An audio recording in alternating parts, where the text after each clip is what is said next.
Good morning, good morning, good morning, good morning, good morning. I love you guys so much. I hope you're doing well. It's Tuesday. It's Tuesday, baby. It's 9 o'clock on a Tuesday. It's 7 o'clock on a Tuesday. It's 10 o'clock on a Tuesday. It's the afternoon on a Tuesday. It's the evening on a Tuesday. It's the night on a Tuesday. Welcome to Wide Open, ladies and gentlemen. Let's go. I'm so happy to be here with you. We are going to be strapped in for the next 3 hours, so you might as well get comfy. Amen. If you driving, be safe. Be safe. If you in the bed, good morning. Deflate. Deflate. I just wanted to rhyme with you. Oh, you catching the bug, Hector. Oh, You know what I'm saying? If I'm you in the driving, bed, yo. Oh, sorry. oh, you was about to. I was going to do it, and I'm submitted. Yeah. Listen, if you're driving, be safe. If you in the bed, as Hector said, deflate.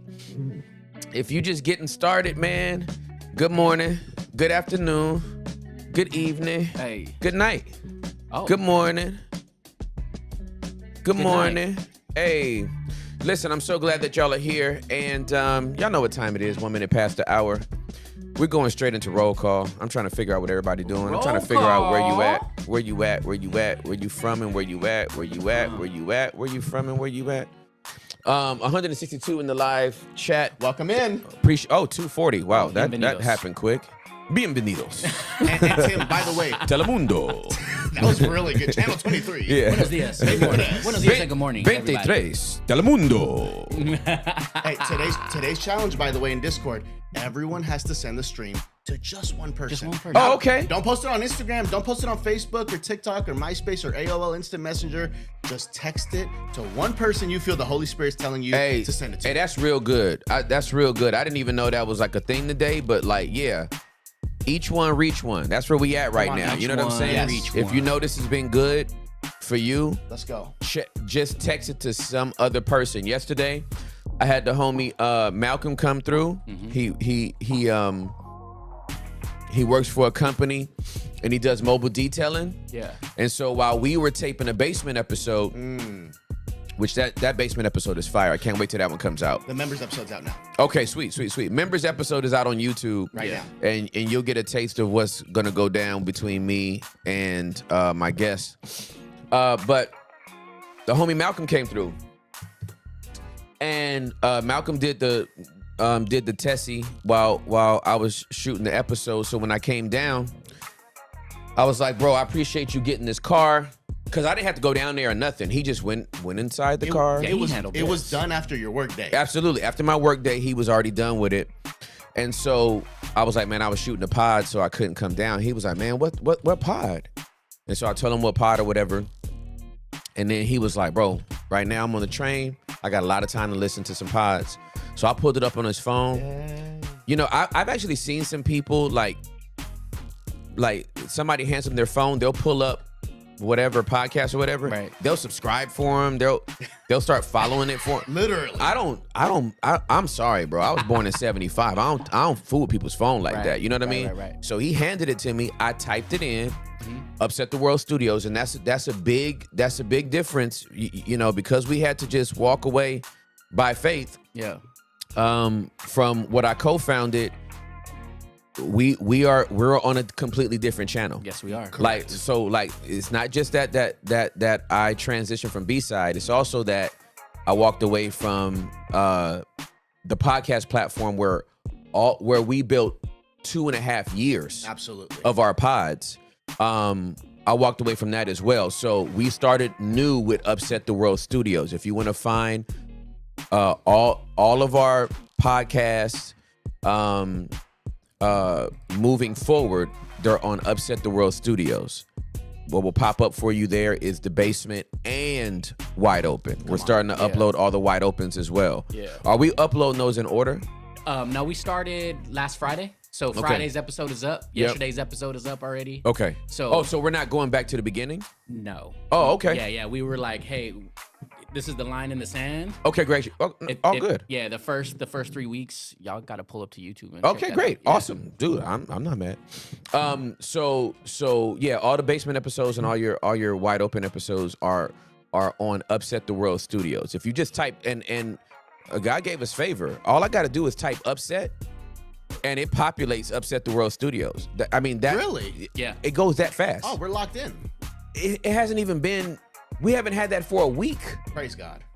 So anyway, so good. So I handed it back to him. I'm like, I don't know if you want to follow this or not, but this is what you can subscribe to. But it's too easy to share. Just share it with someone that's really easy. It's too easy to share. You know what I'm saying? And because it is the move, because if you send it through the text on IG, people skip it. If you text it to me and you're like, yo, join me in the chat right now. Yeah. If I click it, it literally becomes a view. Right, exactly. They can join it so quickly. Instagram does this weird third-party thing where it doesn't take you to your actual browser. Yeah. So yeah, that's weird. text with someone. Nobody wants that crap. Anyway, what we did is, and then when I went to my boys went to the slide park, and while they were there, I went to Stretch Lab, and the owners were in there, and we started talking, and you're gonna find out if I talk for more than like 15 minutes, it's gonna be Jesus, Juliet, absolutely, my kids, and what I do. Inevitably, somebody asks what you do. Yeah. So I tell them I do this podcast, and they're like, "Give us the podcast. We want to start listening to it now." And I was like, "Well, just know that I'm a little spicy. You know what I mean? Mm-hmm. I'm from the hood, so I talk like that." They was like, "Boy, we don't care. Let's go." Like, just give it to us. If we don't agree with some of the stuff you say, at least you still talking about the truth." I said, "Oh, you must be a part of our tribe and don't even know it. Right. Fully seen, fully heard, fully known, fully loved, even if you're not fully agreed with." So anyway, I thought that was cool. So that's fire. Yeah, so just everybody just and I like what you said. Pray about sending it to somebody. Amen. Don't Come just be on. flippant. Just pray about who you can send it to. And it ain't up to you if they open it or not. It ain't up to you if they watch. You ain't got to hawk them and be like, did you look at my link? You know what I'm saying? Just send it to them.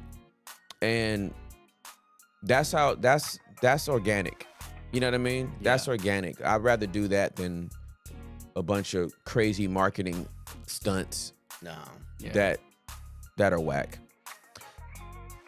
Daphne Isabel Lee, Malaysia's in the building. Janice is in the building. Inwood, Iowa. These are regular degulars at this point, right? All day. Amen. These are our regulars at this point. 6 a.m. in Alaska hits different. Yes, it does, Kyler. Thank you for tuning in. Clay Center, Kansas. Come on, roll call. We getting it good. Buffalo, New York in the building. Medellin, Diego, Peña. West Melbourne, Florida. Liverpool, England. Hobbs, New Mexico. Alaska, Detroit. Moreno Valley, Castro Valley. Trinidad and Tobago. Whoa, what is this? Peruana. Valeria. Peruana in Atlanta. Let's go. Waco, Texas. Houston, Texas. Rhode Island, California. Flower Buff, Texas. Boston, Massachusetts. Marietta, California. Bloomington, Minnesota. Daphne in the house at 11:08 p.m. Yes, you ain't playing with us at all. You about that life for real. Mission Viejo, yeah. Dallas, Texas. Daphne from the boot up in here. Let's go. Carlito out in Newcastle, Delaware. Shiami, thank you so much for the love from Birmingham, England. We love you guys so much. Oh, y'all coming in for real. Tulsa, Ann Arbor, Broken Bow, Bayshore, Duval. Ooh, y'all. I ain't scrolling fast enough. St. Lucia in the house. Culpeper, Virginia. Never heard of it. Memphis, Tennessee, Hawaii in here. Let's go, Misha. Roll call. Casey in Yucaipa, California. Trinidad and Tobago. Stanford visiting my son. Okay. In Stanford visiting my son. Let's go, Stevie T. Atlanta, San Antonio, Milwaukee, Cary, Rochester, Johnstown. My brain wanted to say Jonestown. Johnstown, Windermere, Orlando, near Disney. I never heard of it. Jamaica's in the house. North Carolina, Trini in the A. Let's go. Trini in the A. Albertsville, Orofino, Idaho. Detroit, Snellville, South San Diego, Sacramento. Triple D, we know. Newburgh, New York, Malaysia. Let's go, Jerusha. In the garage, upsetting the trucks. I'm weak. Amen. Upset the trucks. Go ahead with the mechanic's anointing. St. Lucia. Yakima. Okay, Yakima.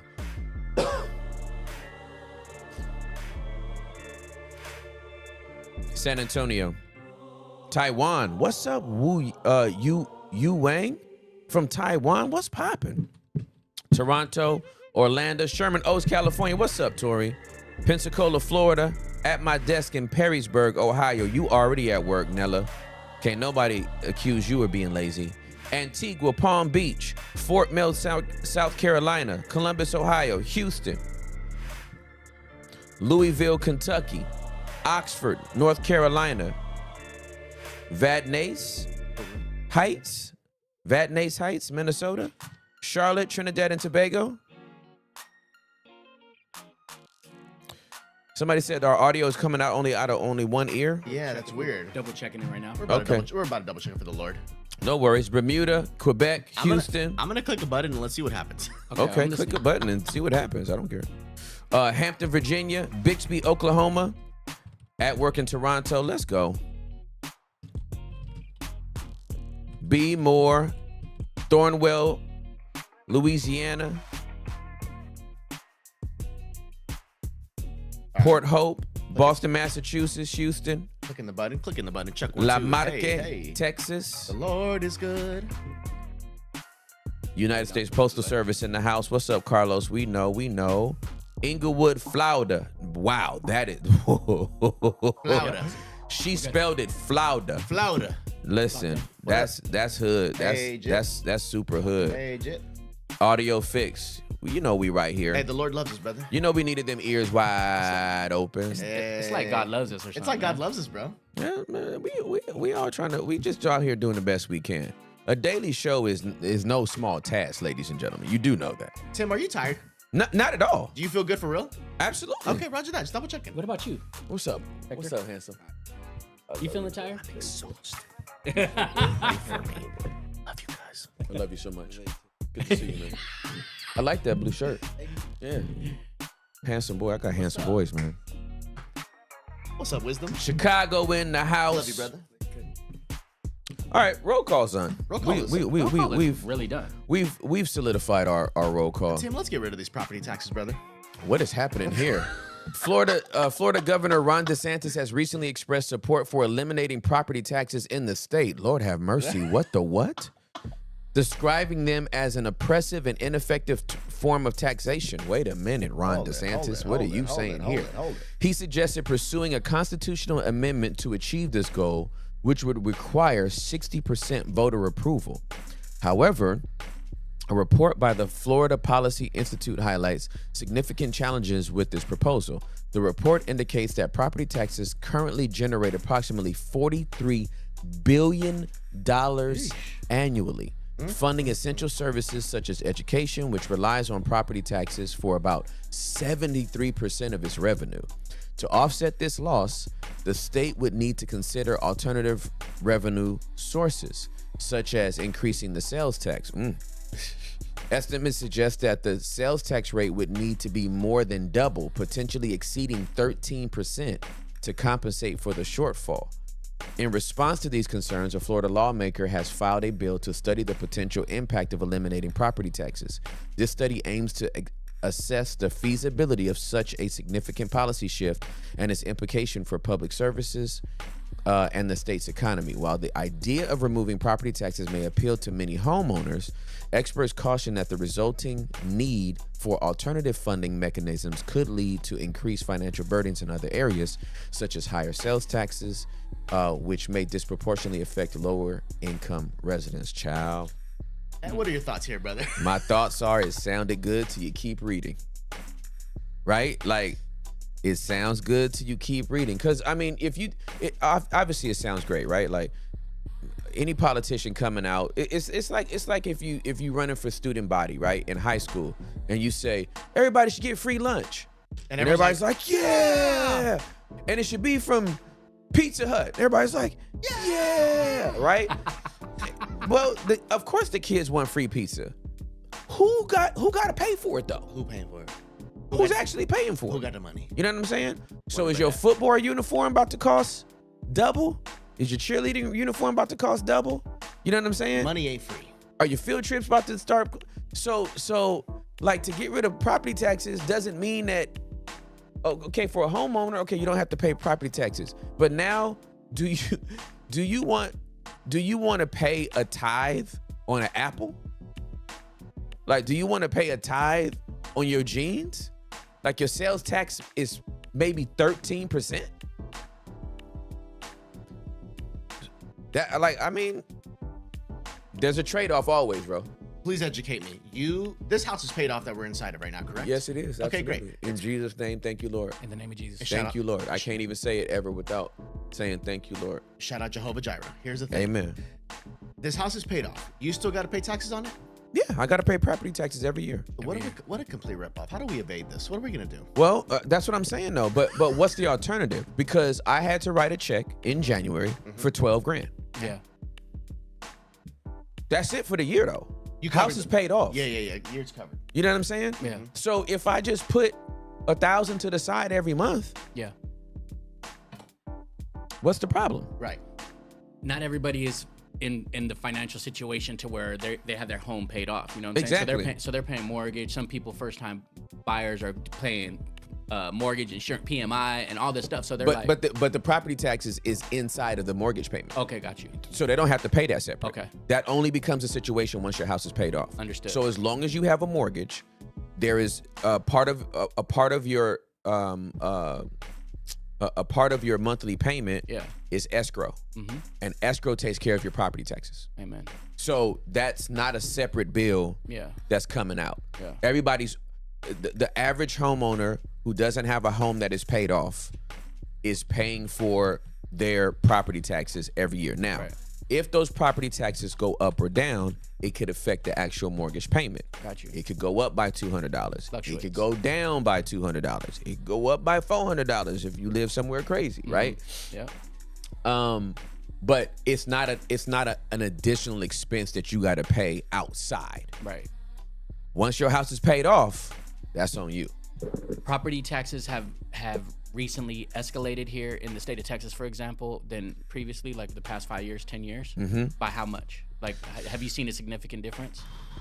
Not in the area I live in. Okay. You know what I'm saying? Yeah. I would probably say we moved here in 2017. Mm-hmm.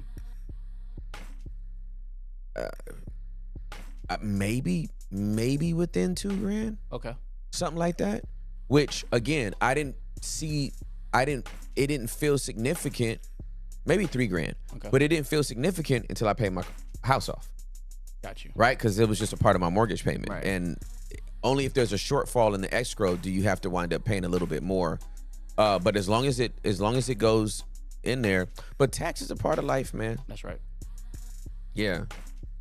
So, I mean, that's the only thing Jesus had to say about the Roman government.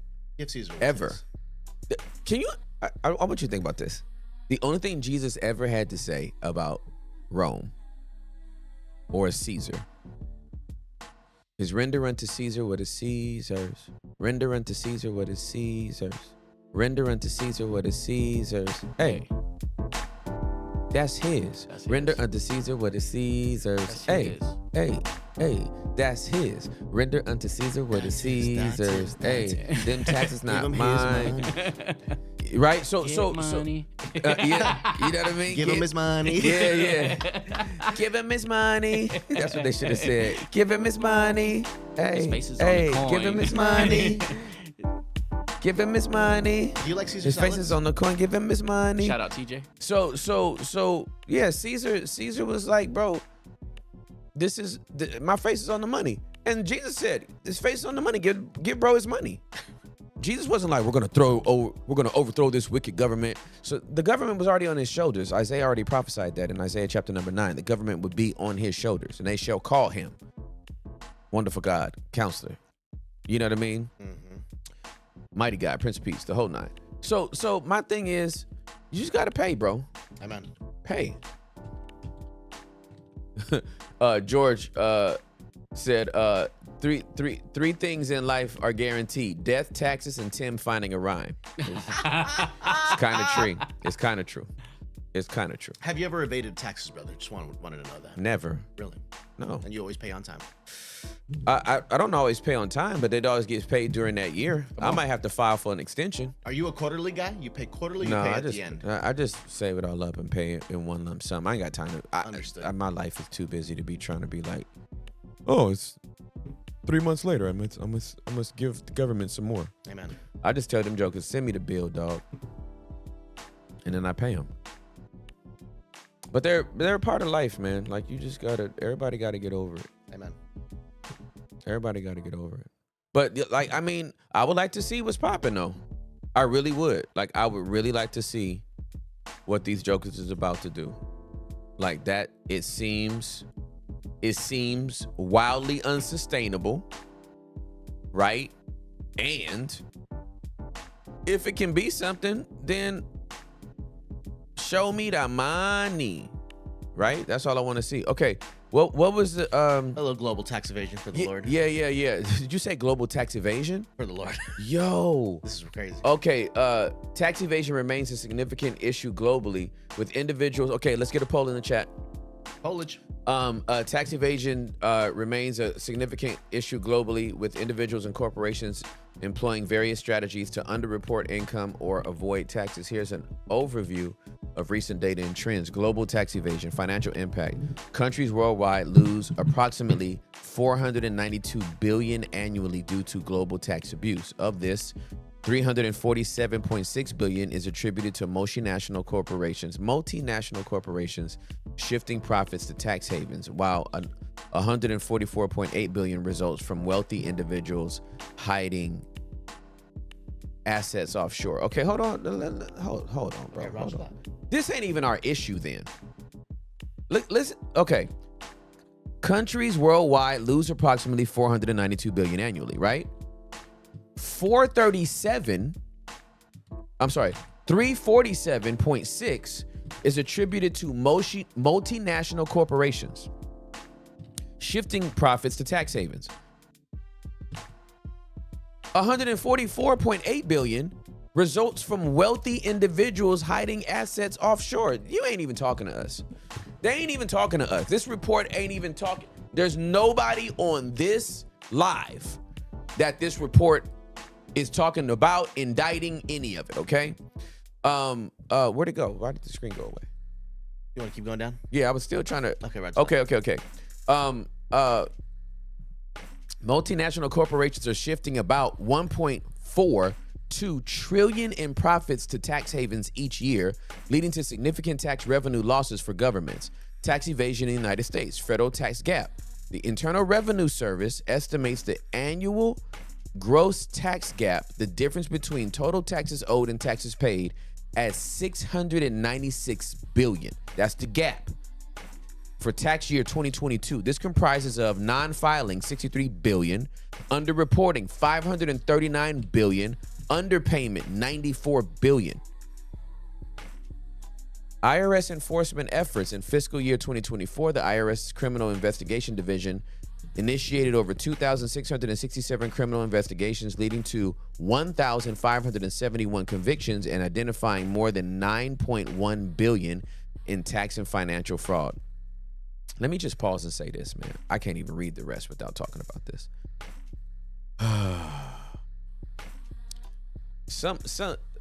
Listen, if you don't pay your taxes, then some of these initiatives that are not hitting our states is our fault, right?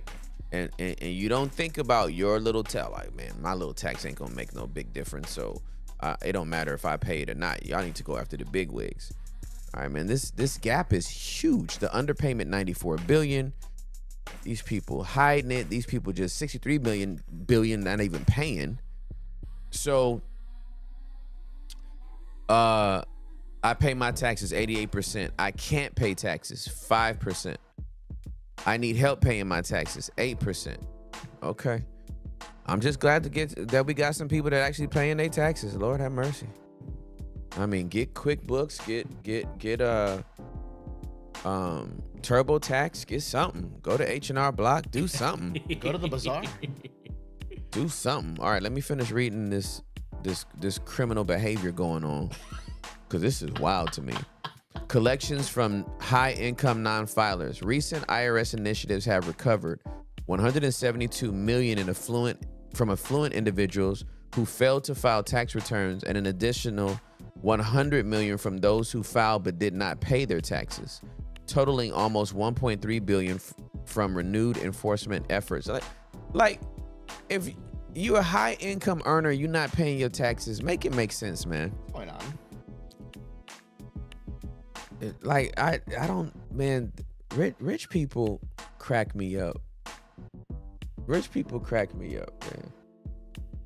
Like you'll go buy a $62 million house and then try to avoid your taxes, and then walk into a CVS and steal some lipstick. I'm not lying, dog. Beverly Hills got thieves, fam. Yeah, That's crazy. it's real. Beverly Hills got shoplifters. Yeah, These women will walk out of a $14 million house and walk down the street and pick up a can of Fresca and walk out of a Whole Foods. It's on God, fam. Like, I'm not lying. Make it make sense. Absolutely insane. And then got the nerve to turn into Karen in the parking lot. The hell? Karen's out of control. shout out Karen. It makes no sense, fam. She gotta go. She's ganking the turkey jerky from the Whole Foods in Beverly Hills. She's taking oxidized turkey jerky. Does she tithe? She may. Oh, heck Just wanted no. to double check. Nah. She's a Christian. apparently. They'll give to a university. Yeah. They'll give to a hospital, The and endowments. then turn around, and if they do go to church, they'll turn around and say the church can't handle my tithe, Oh, which is code for I don't trust the church with I my don't trust tithe. the church. Yeah, But you'll give a $3 million endowment yeah. to Harvard, right before taxes, so they can Write it they off. can shake that thing. because that's a nonprofit. It's weird, bro. You know what I'm saying? Yeah. Like, it's weird. Okay, so there's a Texas loophole exploitation. What's going on? Do tell. How come I wasn't aware of this? Give us that cheat code. In Texas, landlords have been exploiting a loophole, involving housing finance corporations to eliminate property taxes on apartment complexes. This practice has led to significant tax savings for developers, but has increased the tax burden on local residents. Do you see what I'm saying, though? Mm-hmm. You got out of it, but somebody has to pay. Someone gets hurt. Somebody gets hurt by this, man. That's crazy. Oh, what's going on in Australia? Australian land tax delinquency. In Victoria, Australia, thousands of property owners are refusing to pay escalating land tax bills, leading to budget shortfalls for the state. Approximately 1/3 of these unpaid bills are over a year overdue. Okay, so this is what I'm saying, though, right? All right. So say this housing community says, we're not paying our taxes no more. Excuse me. And now you don't have now your roads, now you can't get the pothole fixed. Right? And then you wonder why all your students got raggedy books at school. Then you wonder why they can't fix the roads. Then you wonder why when your house caught on fire, the fire department didn't come for 15 minutes. There's a cause and effect. There's a cause and effect. I mean, no disrespect, but there's a cause and effect. I mean, no disrespect. There's a cause and effect. There's no disrespect, but there's a cause and effect. International trends in the UK. What's up, UK? Admissions of unpaid taxes on overseas assets surged by 22% for the fiscal year 23-24, with 5,643 individuals coming forward, up from 4,630 the previous year. UK, y'all so honest. They just admitted it. It's like, hey, mate, I didn't pay my taxes last year. I just didn't feel like it. Interesante. So anyway, all I'm saying is there's a cause and effect. Y'all got to pay y'all taxes, man. Y'all got to pay y'all taxes. And if you don't like the situation that you're in, please vote. And not just like the election year when you don't like Trump or when you're for Trump, right? It's got to be the elections for the superintendent of schools. It's got to be your railroad commissioners. Local. It's got to be your sheriff. It's got to be who's gonna. You know, you need to know who's down at your city council. Amen. And all that kind of stuff. Like you know what I'm saying? These people just go in there and punch red or punch blue. They don't know who doing what. You know what I'm saying? I'll go up in there, and I will be in there for 35 minutes because I'll be looking up folks. You know what I'm saying? Mm-hmm. I'll be like, you know what? This Republican look like he'll do good in this seat, but this Democrat look like he'll do good in this seat. Yeah. I will checker that thing up. Yeah. You know what I'm saying? It's a white piece of paper and it's red and blue. Right. I'm getting the American flag on that joint. Yeah. So this is one Super D. This is one of the funniest gifts ever. I love that gift. Join the Discord, people. Yeah, Texas Pebbles, you feel me? Not just the presidential election years. Y'all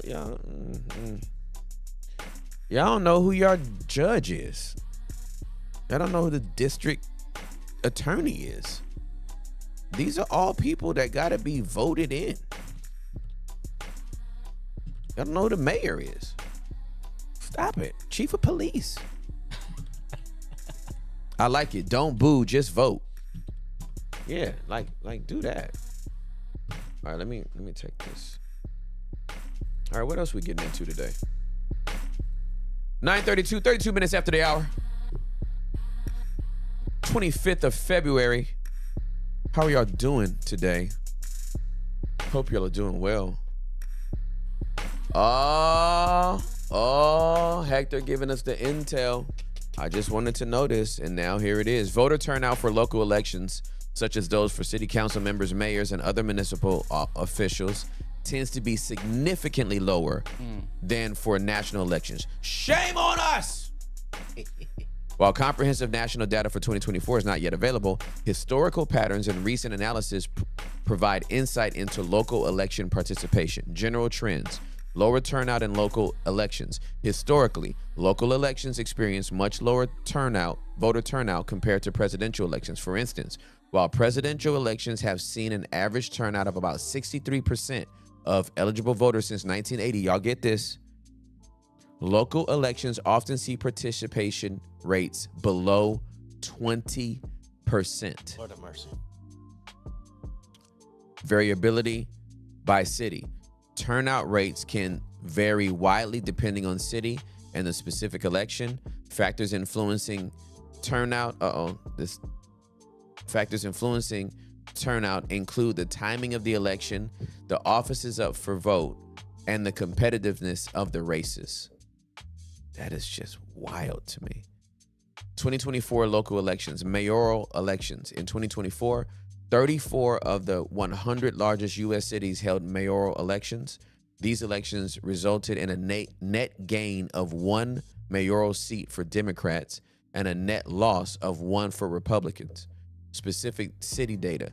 While detailed voter data turnout statistics for all local elections in 2024 are not yet compiled, individual cities often report their own data. For example, in New York City, more than 2 million residents cast their votes by 6 p.m. on Election Day, with Brooklyn recording the highest number of votes at 685,610.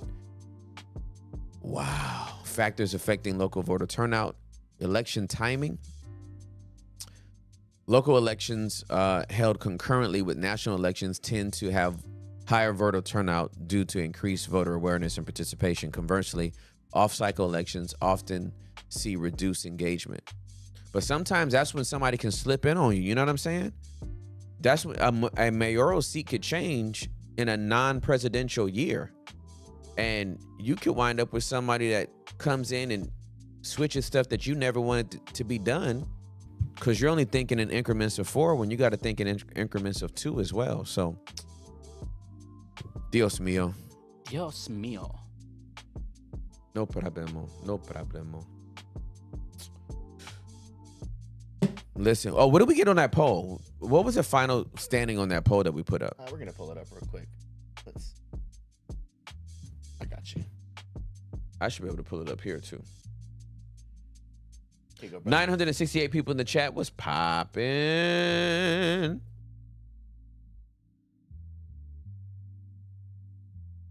Senor. 87%. That held true. 87%. I pay my taxes at 7%. I need help paying my taxes. I can't pay my taxes 3%. And then I pay every quarter 1%. Okay. All good. That yawn was not boredom. It's just sometimes, yawns can be contagious. Yawns can be absolutely contagious. Okay. 970 in the chat. I need y'all to run up the likes on this particular episode right now. Right now. Like that thing. Like that thing. Like that thing. Like that thing. Yo, that was so funny. That was so funny yesterday. I need y'all to like that thing right now. Man. Like it right now. What beat was it that we did? I don't remember. I don't remember either. It was one of the no, it was Was it this one? No, it wasn't that one. Which one was it? It was one of the basement beats. It was was it? Was it the choir vibe? It was one of the first basement ones. Yeah, it was this one. Was it this one? Because you knew the drop. I didn't even know it was gonna happen, and you were like, "You need to put a thumb up on that thing." Like that. You need to check it out. I said, like that thing. Like that thing. Like that Hit the thing. button and like that thing. I said, Use like your that thing. thing. Like Use that your thing. Hit the button and like that thing. Like that thing. Like that thing. Hit the button and like that thing. Man. Like that thing. Put your thumb on the button. And I said, like that thing. Stop fronting. Y'all know that you liked it. Me gusta. Like it. Like it. Like it. Like it for your mama. Like it for your daddy. Like it for your kids. Like it for your boo. Like it for your enemy. Like it for everybody. Even your frenemy. Like that thing. Like it. Yeah, that is a bop, bro. Hey, it's really crazy the way it unfolds. Yeah, that thing goes crazy. Please don't push me. Yeah. Please don't push me. Don't push me. It's the Melvis Jr. It's the grouse for me. Shari Maxwell. Tim from Memphis now. Maine. Hey, like that thing, man. Like that thing, man. Like that thing, man. It literally takes like 5 seconds. All you gotta do is click the chat, exit out the chat, and like the thing. Jalon Harmon, have we talked about the 70 Christians that were supposedly beheaded? Where was this at? We're gonna pull it up real It quick. happened in the Middle East, I believe. Or, When? A few days ago. Syria, one of those countries. I never I'm just heard about pulling it. up right I now. never heard about. We're gonna pull it up. What? February 13th, 2025. A tragic event unfolded in the Democratic Republic of Congo. Lord have mercy. When militants suspected to be members of the Allied Democratic Forces attacked the village of Meba in North Kivu province, the assailants abducted approximately 70 Christian civilians, including women, children, and the elderly, and transported them to a Protestant church in the nearby village of Kasanga. There, the captives were brutally executed by beheading. Their bodies were discovered on February 15, 2025. The ADF, an Islamic militant group with ties to the Islamic State, has been active in the region for decades, perpetrating numerous attacks against civilian populations. This massacre has drawn intentional condemnation and highlights the ongoing security challenges in the DRC. Local communities and global organizations are calling for increased protection and intervention to prevent further atrocities. Yo, bro. I heard nothing about this until right now. The fact that they took them from their homes, brought them to church, and had them beheaded is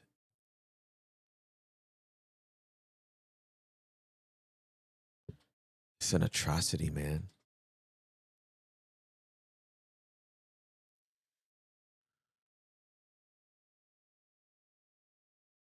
So I hold the tension between two things. One,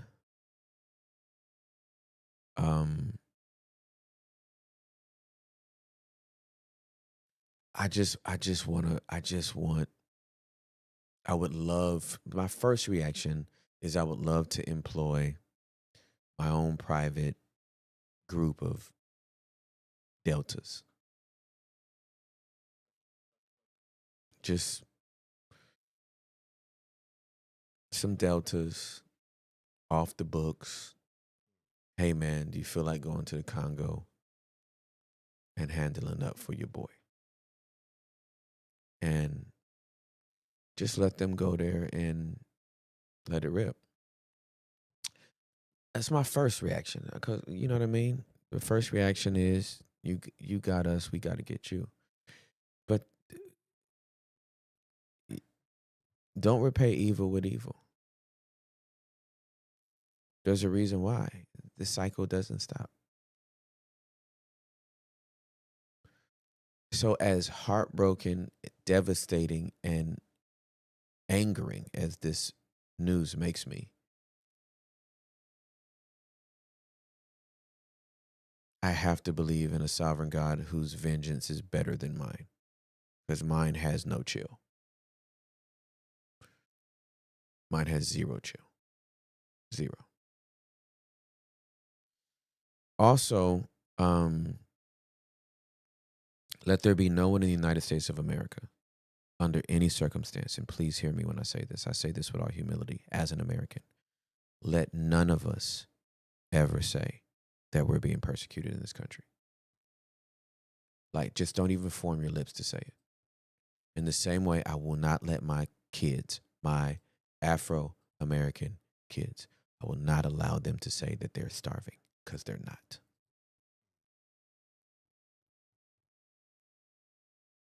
They can say they're hungry. They can't say they're starving. Just don't even form your mouth to say it. Let no one in America say, I'm being persecuted. I don't even want to hear us say that our religious freedoms are being infringed upon. They're not being infringed upon. They're being pushed back on.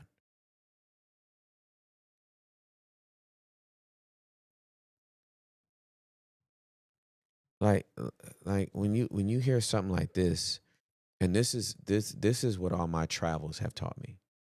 All my travels have taught me we ain't over here.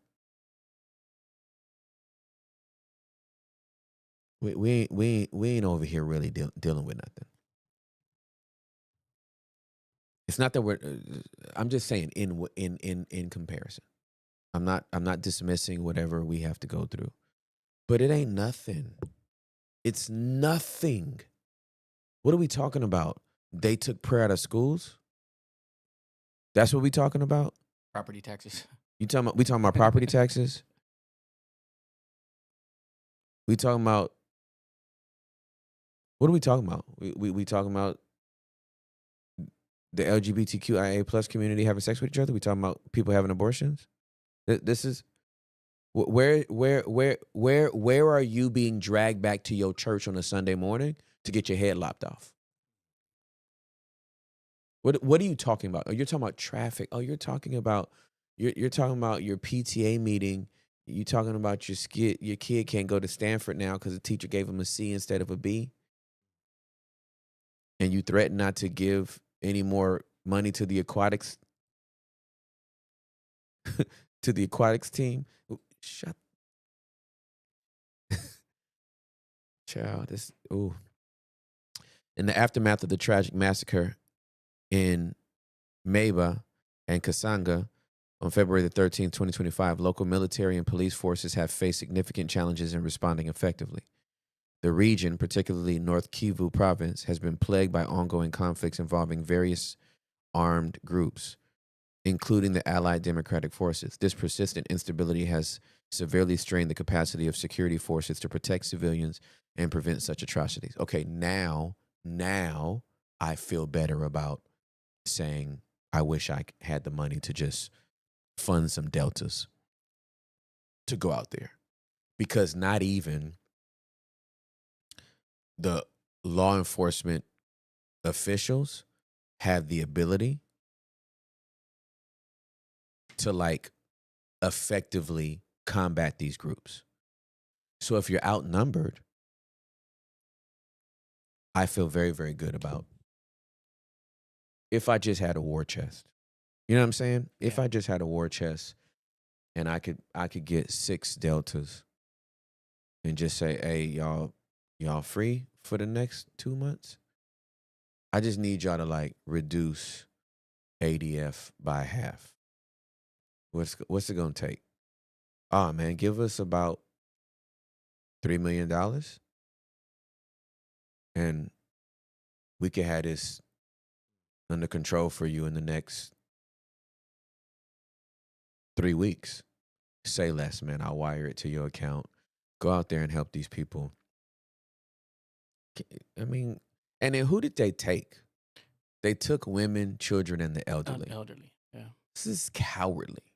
This is cowardice. Square up against somebody that will look you in the eye. What are we doing right now? And this is for your God, I suppose. Allah has approved for this. Oh yes, of course, because the only way that you're guaranteed to get into Allah's heaven is to kill an infidel, an unbeliever. That's the only way to be guaranteed. Outside of that, you got to work and do everything right and then hope that Allah will let you in. You're guaranteed if you kill somebody, though. Ain't that a convenient? That's a pretty convenient religion. That's a convenient religion for sacrificial sake. That Allah would need you to kill somebody on his behalf to be guaranteed into heaven. When God Almighty decided, I'll die for y'all instead. You ain't. I will be the instead God. That's what makes Adonai different from any other God in the universe, is that you don't have to do anything for him. He did it all for you. Thank you, Lord. Beautiful. Now, let me say another thing.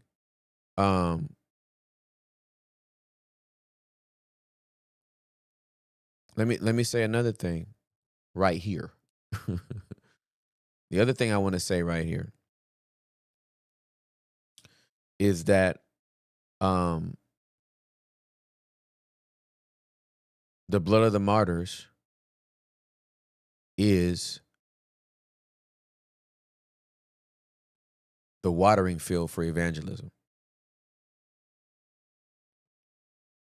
And the bravery of those women and those elderly in particular is that they will never renounce faith in Yeshua for their lives to be spared.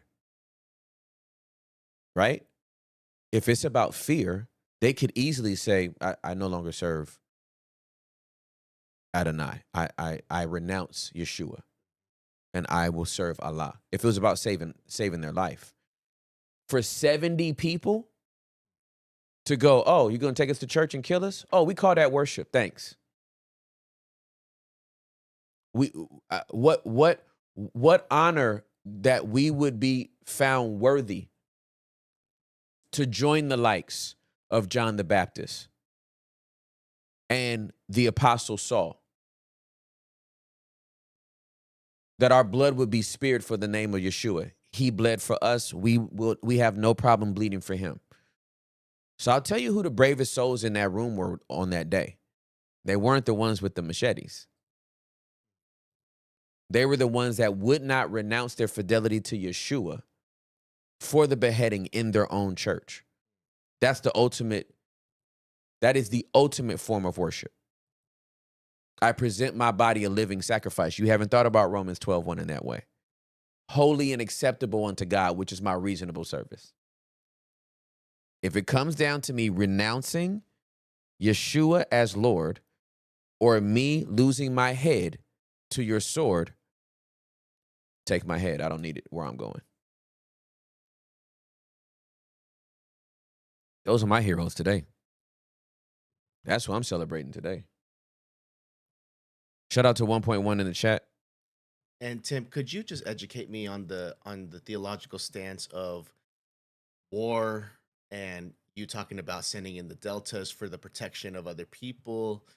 Because I know there is people who have a problem with war and all that stuff, and then you might use a verse about turn the other cheek. I would just love to know like how you think.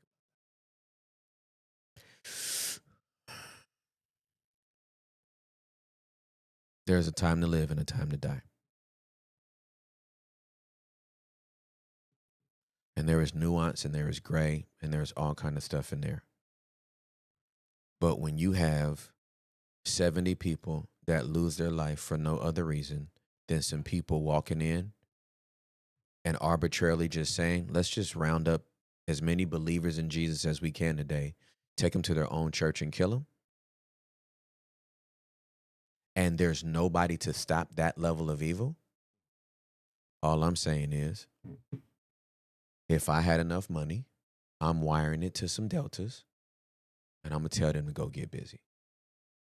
I'm not going to ask for the footage. I'm not going to ask for the camera. Don't take no pictures.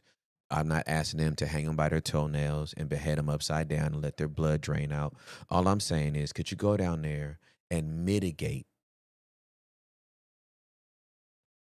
the amount of wanton behavior that is taking place? I need you to bring stability back to the region. Does that mean some niggas gonna die? Yes. But I just need stability back in this region. That's all I'm asking for. I didn't ask them to show me the pictures. I didn't. Somebody put in the chat that there's all these websites that actually show the murders and the beheadings and all that kind of stuff. No. It's not. Don't ever you don't want to expose yourself to that. You do not need to see that. Now listen, I'm talking as a person from the hood. I have seen bodies. Starting at age 9, the first time I saw a fatality. I saw a little kid run through some cars into the middle of the street, blunt force trauma. He got hit by a truck. The force from the impact of the truck, when his body hit the ground, his head hit the ground with such an impact, it cracked his skull open and his brain came out. I saw that with my eyes when I was 9. I will never forget it as long as I live.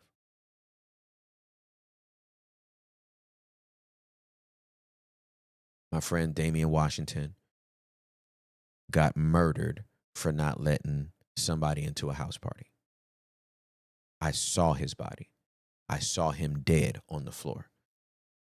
He was wearing Air Maxes. I didn't wear Air Maxes until my 40s because Damian had them on when he died.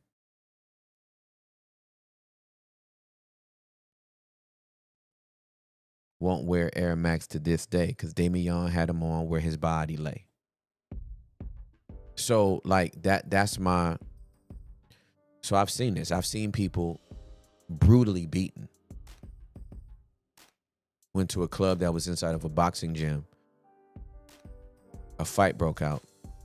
I saw guys picking up wheel weights and slamming them off of a person's torso, neck, left them paralyzed. And everything I'm telling you, that's brutal. That's US brutal. We ain't talking Latin America brutal. We not talking Congo brutal, Somalia brutal. You know what I'm saying? Yeah. So I'm just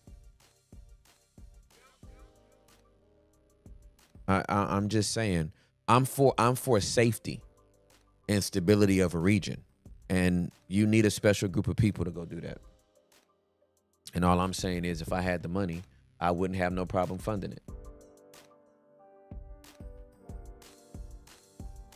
But to be sitting up just watching videos of people dying, That's crazy. that's sick, bro. You're not going to be okay. That's not a good look. It's not a good look. It's not a good look. I was going to be a homicide detective.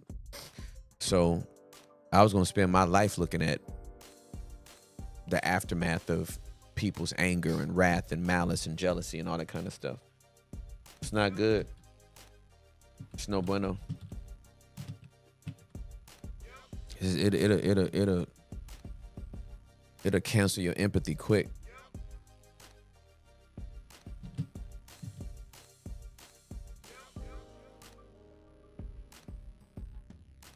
So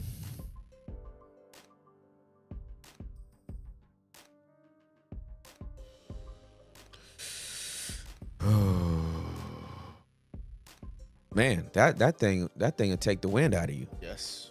70 people being beheaded. Mm-hmm. And that's normal life over there. To be a Christian in the Congo, do you know how? all I'm saying, man, just stop it. People out here don't go to church if it's cold outside. We won't go to church if it's raining. Lord have mercy.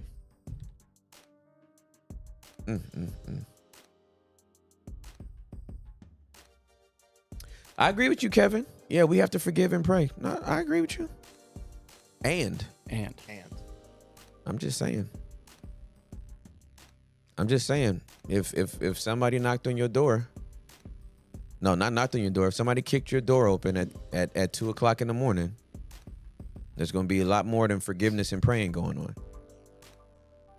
That's all I'm saying. I'm not talking about like. I'm talking about a level of evil that destabilizes a region. Like people can't go to the store and back and without something happening. If somebody comes in my house, cuz it's a wrap. It's a wrap. I'm putting you on your back. Point blank. You are going to meet the king if you come in my house. I've trained everybody in my house. The shotties are for the women. And the boys. I choose an AR. Close quarters, obviously a shotty would be the most appropriate, but if we got to get into a little bit more space, it's gonna be that AR, and it's gonna be a wrap. So, but to not even be in a position where you can stop somebody. Again, they didn't kidnap a person. They took 70 people. 70 people? That's crazy.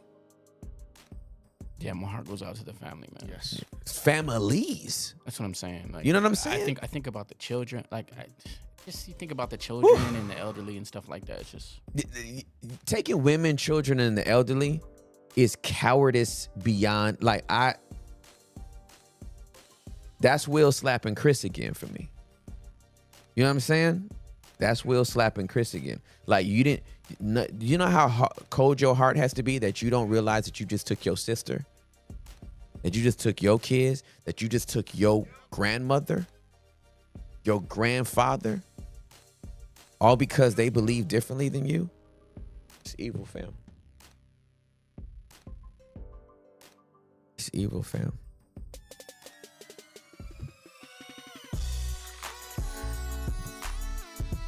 it is 10 o'clock. I'm just playing the theme song because it's the theme song. Yeah. But I was not coming in with no We verbal energy. wide open. The phone lines are wide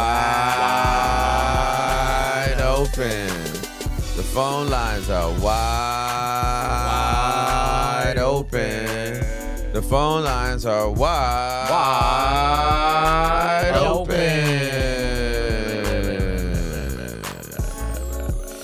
Yay. Listen, sometimes we talk about some heavy stuff, man. Hey, we do. Absolutely. Keeping it real. Absolutely. All right. Esther.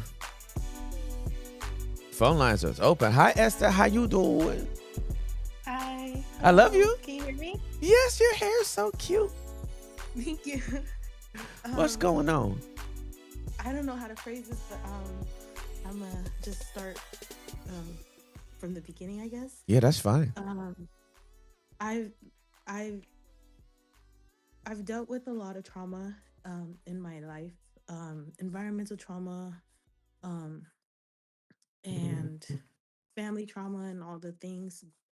But one of the major ones is also sexual trauma. Um, when I was around 13, I was sexually assaulted by a family member who was about a year older than me. Okay. And recently, I've also dealt with sickness for the last 5 years. I've been in basically, my mom has rheumatoid arthritis, and I have the genes also. And 5 years ago, I was diagnosed with rheumatoid arthritis, but in a severe way where I can't walk anymore.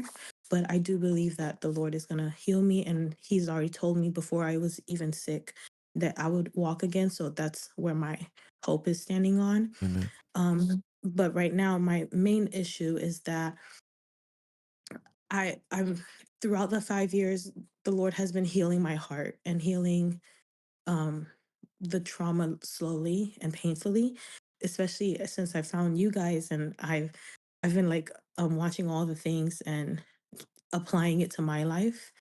And recently my sister was asking how was her childhood, because she doesn't remember a lot of her childhood. And I was just like sharing it like I normally do, because I'm not too shy on sharing the trauma. I don't think it affects me in a way where I would shut it out, mainly because um the Holy Spirit opened my mouth when I was 21 to share it and never stop sharing it, Mm-hmm. because I hid it for 7 years. And but this time when I shared it with my sister, like the things that she didn't remember, um I had stumbled upon a picture of me at that age, and it took me aback because I realized I don't want to cry. I realized how young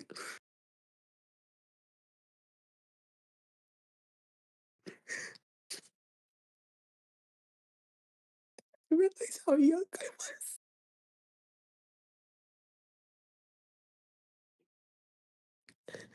In the past few years, I've dealt with kids, and then I see how young 7, 8, 9, and 14, 13 is.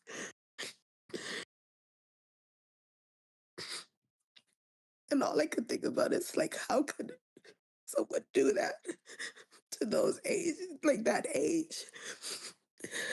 And the last 2 days, because it was 2 days ago that I shared like just one small part of the trauma with my sister, because she was mute at that time, like she couldn't speak. And I was sharing her like my experience and like what I thought at that time. And then like thinking about the picture, I always, every time I think about the trauma, I think of myself like with my intellectual mind now, not realizing that I was so young and I couldn't do anything then. And basically my question is, my response mostly is to shut down and not talk about it, and or to push it down, or it comes out also through pornography and everything like that, and I'm dealing with that. um but how do I sit in it?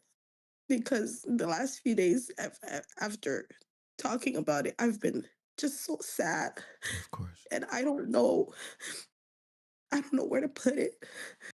I don't know how to talk about it, or like because we talk about it as a family, but we're all um my mom and my sisters experiencing our own traumas in different stages. So like it almost clashes with one another, and it almost like we don't try to dismiss our feelings, but it does trigger each Of other. course, of And I course. don't want to trigger them, but Yeah, I don't know where to put it. And I don't know how to deal with it without just being so sad. understood. But yeah. Okay. Esther, thank you so much for allowing us to see you today. I'm so proud of you. Thank you. I'm so proud of you. And um you I don't even think you realize that you answered your own question, because you said you don't know where to put it, but you put it here with us.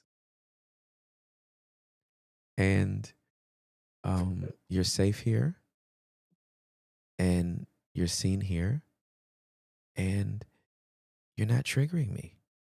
So there's that. Right? I'm heartbroken for what you had to go through, but you also didn't send me into a shame spiral of my own trauma and triggered. So you've acknowledged that your family has their own traumas that they're dealing with, and they're all on their journeys.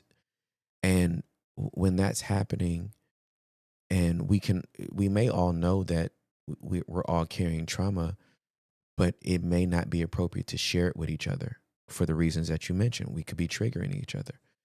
And Yeah. so I'm so grateful that you brought it here, because you need a place to bring it. You said it's been only like 2 or 3 days, right? Since Yes. all Yeah. this came out. Since the last time, yeah, I Okay. shared with my sister. Yeah. So I think there's a lot more sadness for you to feel, and that might sound draining. That might sound like, oh God, no, like I've already felt sad. Like I'm just worn out Yeah. for the last 3 days. Please don't tell me there's more. But I think there's a lot of sadness and lamentation around 13-year-old Esther.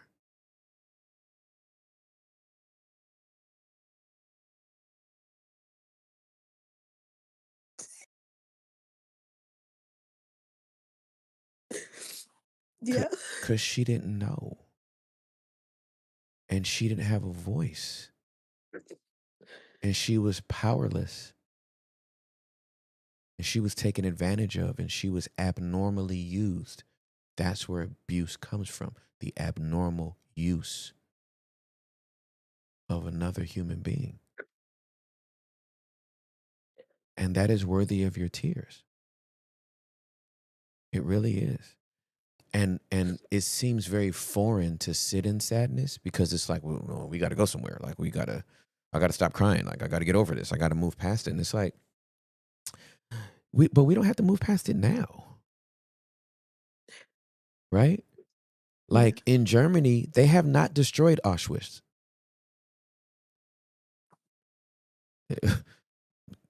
Millions of visitors go every year to see a place where atrocities happened. Why? So that they can integrate the pain of the past.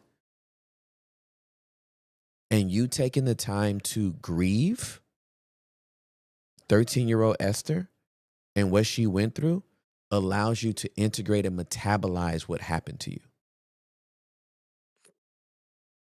And because this is fresh. This is all fresh stuff coming up, right? Yeah. Yeah. Give yourself time. You might cry over this for the next 7 days. You might cry for the next month. Mm. It's hella sad. Yeah. Like it's terrible. Like it's a terrible thing that happened. And you're a survivor. Yeah. And you've matured. And you now have this intellection that, of course, we could, woulda, coulda, shoulda. If it existed back then, this would have never have happened. If I had my voice, if I had my power, if I had my strength, I would have never let. Of course, in hindsight, we would all love to do that. Yeah. But we have to acknowledge what was, and we have to grieve what we couldn't do. And we have to be able to grieve what happened. And this is a safe place for you to do it. Thank you. It's a very Thank- safe place for you to do it. I'm very grateful for the advice and for you guys. Just sometimes I just don't know if I should feel the way that I feel or if I should just like give myself the space to process it. Um so I just don't process it at all and then I become numb and then I'm like, well, I want to feel feelings. Yes, yes. And So, that sometime the reason why we either numb or distract, right? And this is where pornography will come in, or drinking mhm, for somebody, or cigarettes for somebody, or something for somebody, right? Netflix binging, it doesn't matter. Um, it could be scary to feel, yeah. right? It could be so scary to feel, and so then we're like, well, let's just feel something else, right? And then it's like, let's have a greasy burger with 3 slices of cheese on it and some French fries with chili on it, and let's have a soda and a pie, right? Let's eat something, let's feel something, let's do something else so we Do don't have to. something. Yeah, let's just do Yeah. something. And because feeling your feelings can be very, very scary. And yet we need to feel. Yeah. And sadness is not a feeling that we like to visit the company of often, and yet it is a part of the process of being human. And to suppress that, or to numb that, or to ignore that, to repress that, is to be cruel to one's body. Because we need sadness. Sadness is what lets us know how good a day can be. Hmm.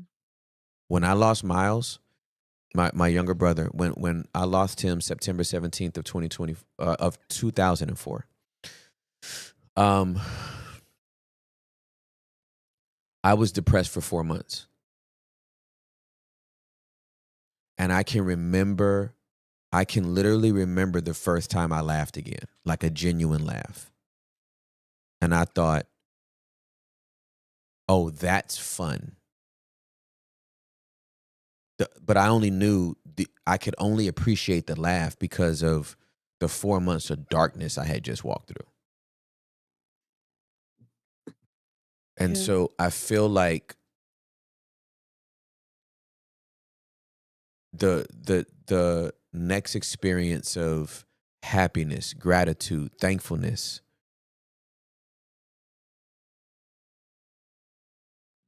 that next experience that you have, Esther, is gonna feel different because of you giving yourself this space to lament. Yeah. And people that grieve really hard, they laugh really hard.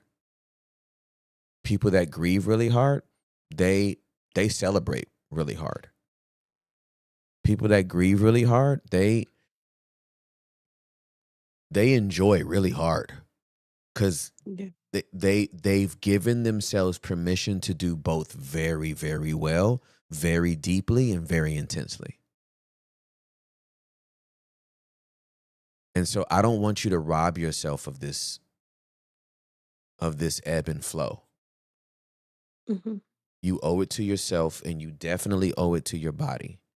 Little Esther deserves to be grieved. What happened to her deserves your tears. It deserves your sadness. It deserves your anger, Yeah. right? It deserves So much whatever anger. emotions come. Say that again. So much anger. I'm So so much anger, angry. girl. I'm angry, right? Yeah. I'm angry. And um it makes it more. I'm angry. I'm holding a lot of anger for the fact that it was someone 1 year older than you. Yeah. That angers me.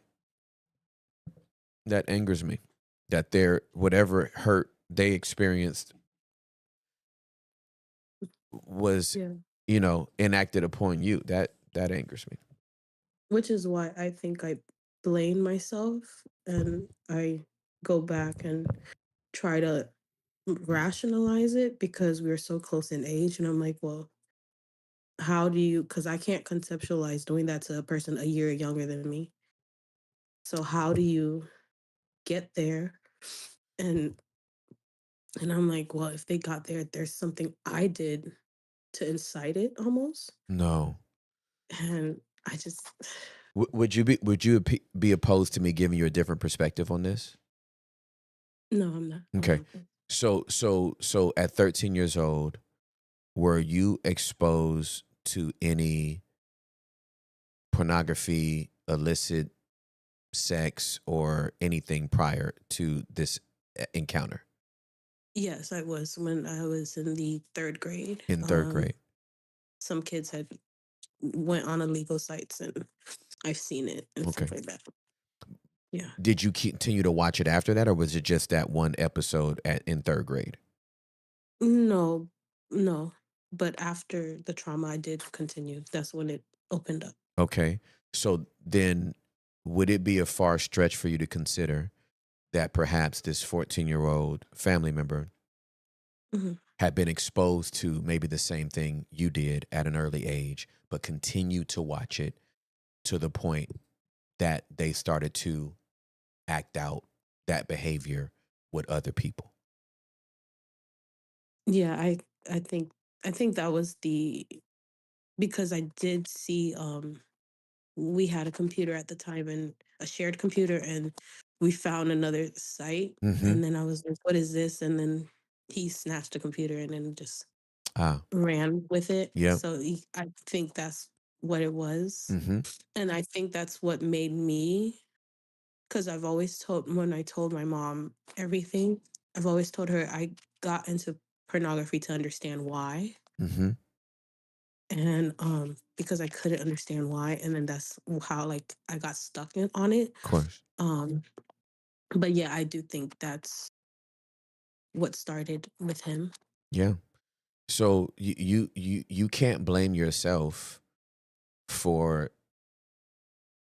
that family member's actions. That family member continued to expose themselves to illicit material, and then they made a decision to turn around and start experimenting or enacting that on other people in the family. Yeah. That you did nothing to bring that on. Yeah. That was his own brokenness that caused that to happen. Yeah. You couldn't have covered up enough. You couldn't have. you were innocent in that regard. You know what I'm saying? And Yeah. I've just seen so many of my sisters blame themselves for the actions of another man or another woman that has done something to them, and it's like, well, maybe I shouldn't have dressed this way, or maybe I shouldn't have. Right? We go through all these scenarios, and it's like, no, broke people break people, and we have to pick up the pieces and find a way to survive that.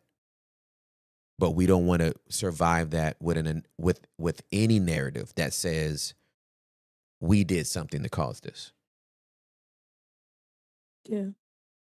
So you were just being 13. That's what you're guilty It of, was. right? You were just Mhm. guilty of being a Yeah. 13-year-old girl. Yeah. Yeah. I was guilty of being an 8-year-old boy running around in my neighborhood. Yeah. And again, there's a lot of anger there. And don't be afraid of your anger either.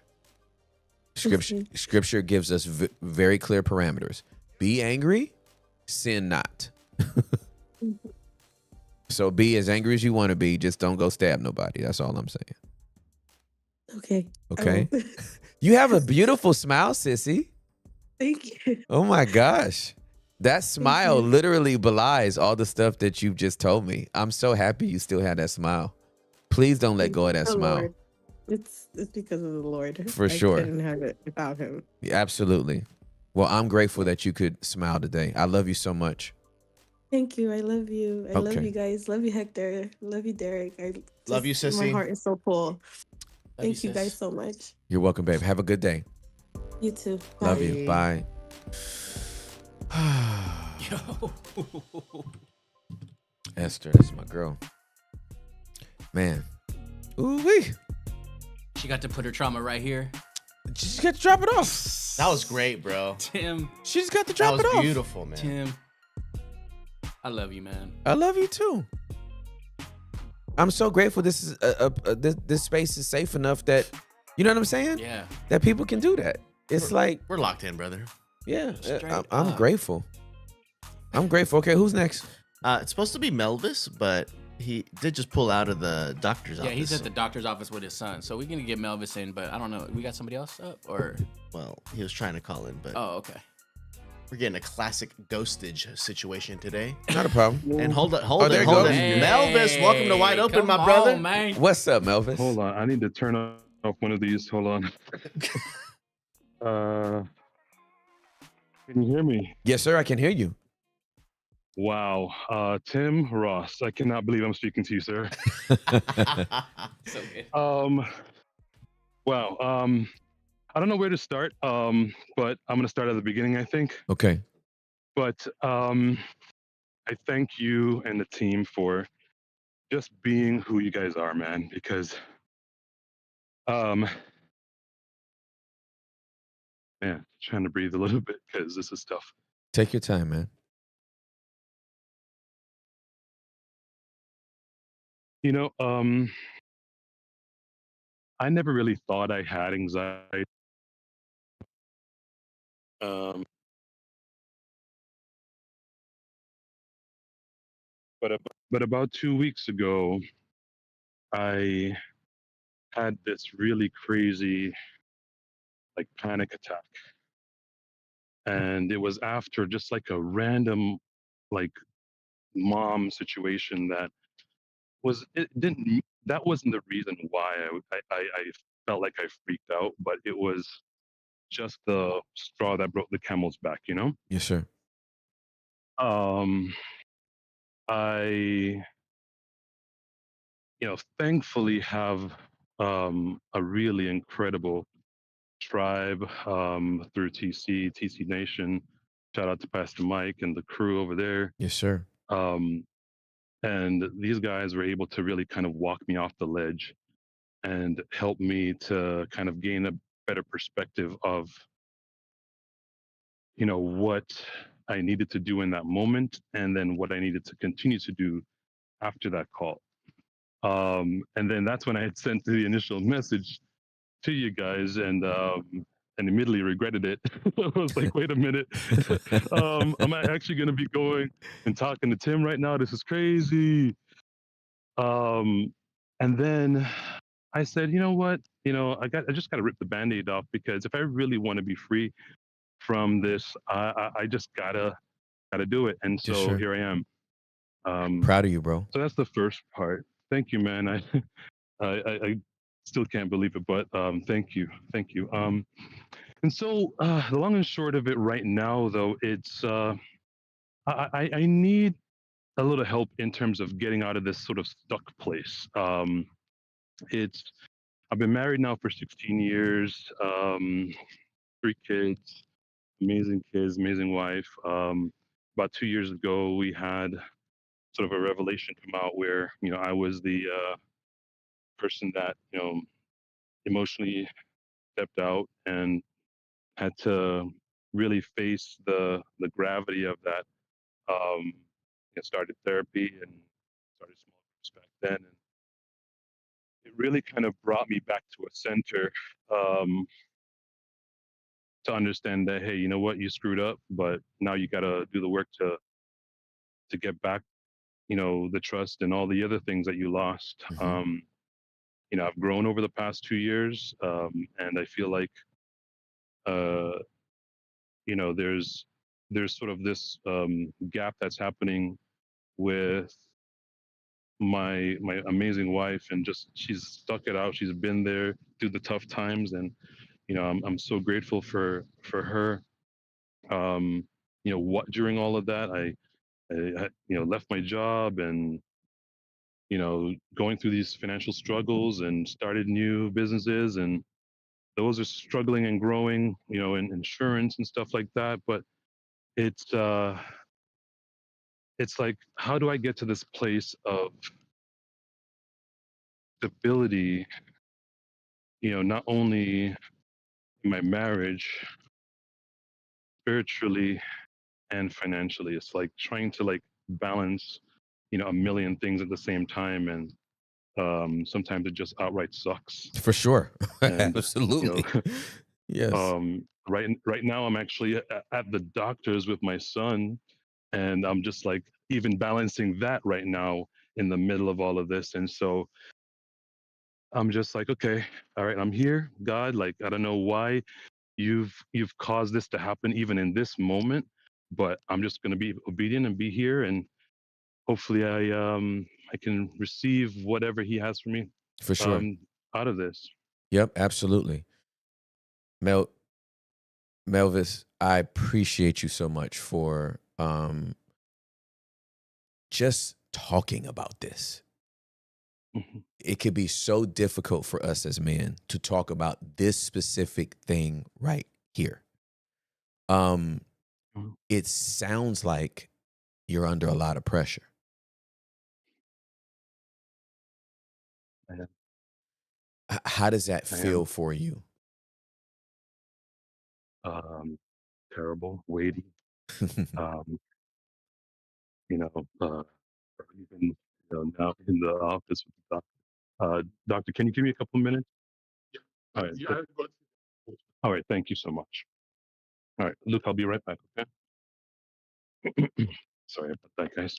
Hey, let me um, just say to you, I commend you for handling your business with your son right now, on yeah. top of the spiritual, the relational, the financial things that you're trying to manage, and still have the focus to say, let me just hit a quick call in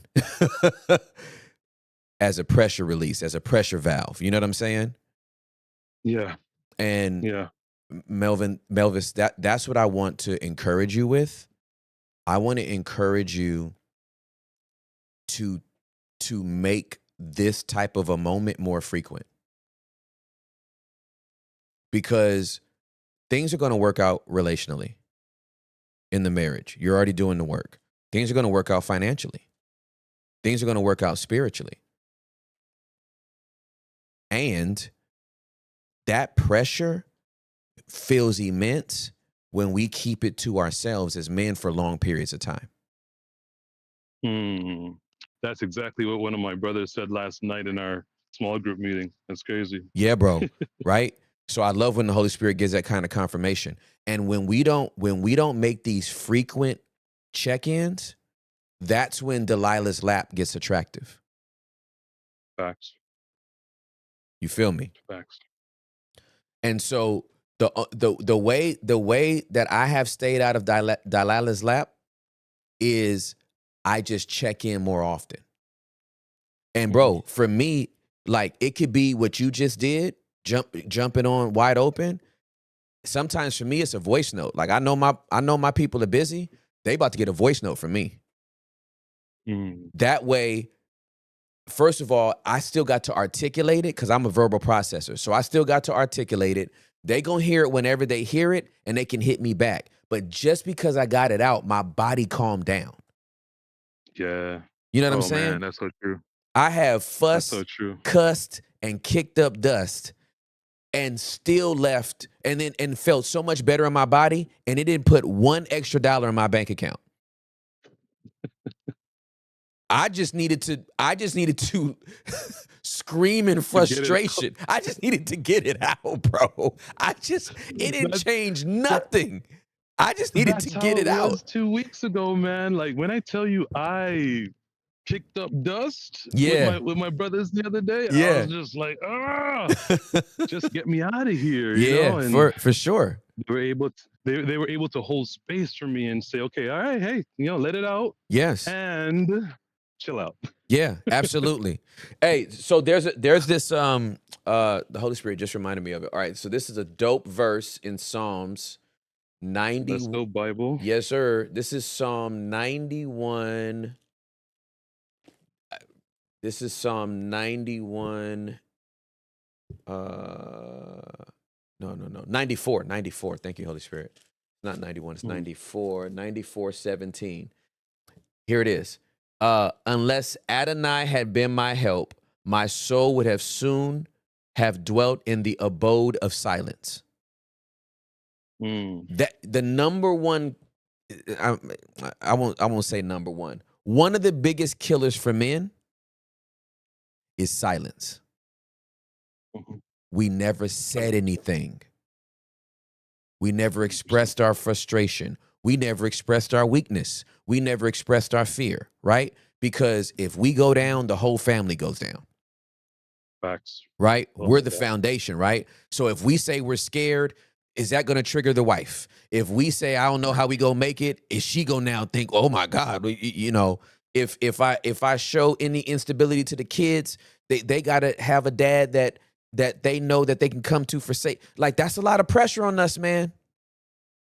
That's not a fake amount of pressure. That's a real pressure. Yep.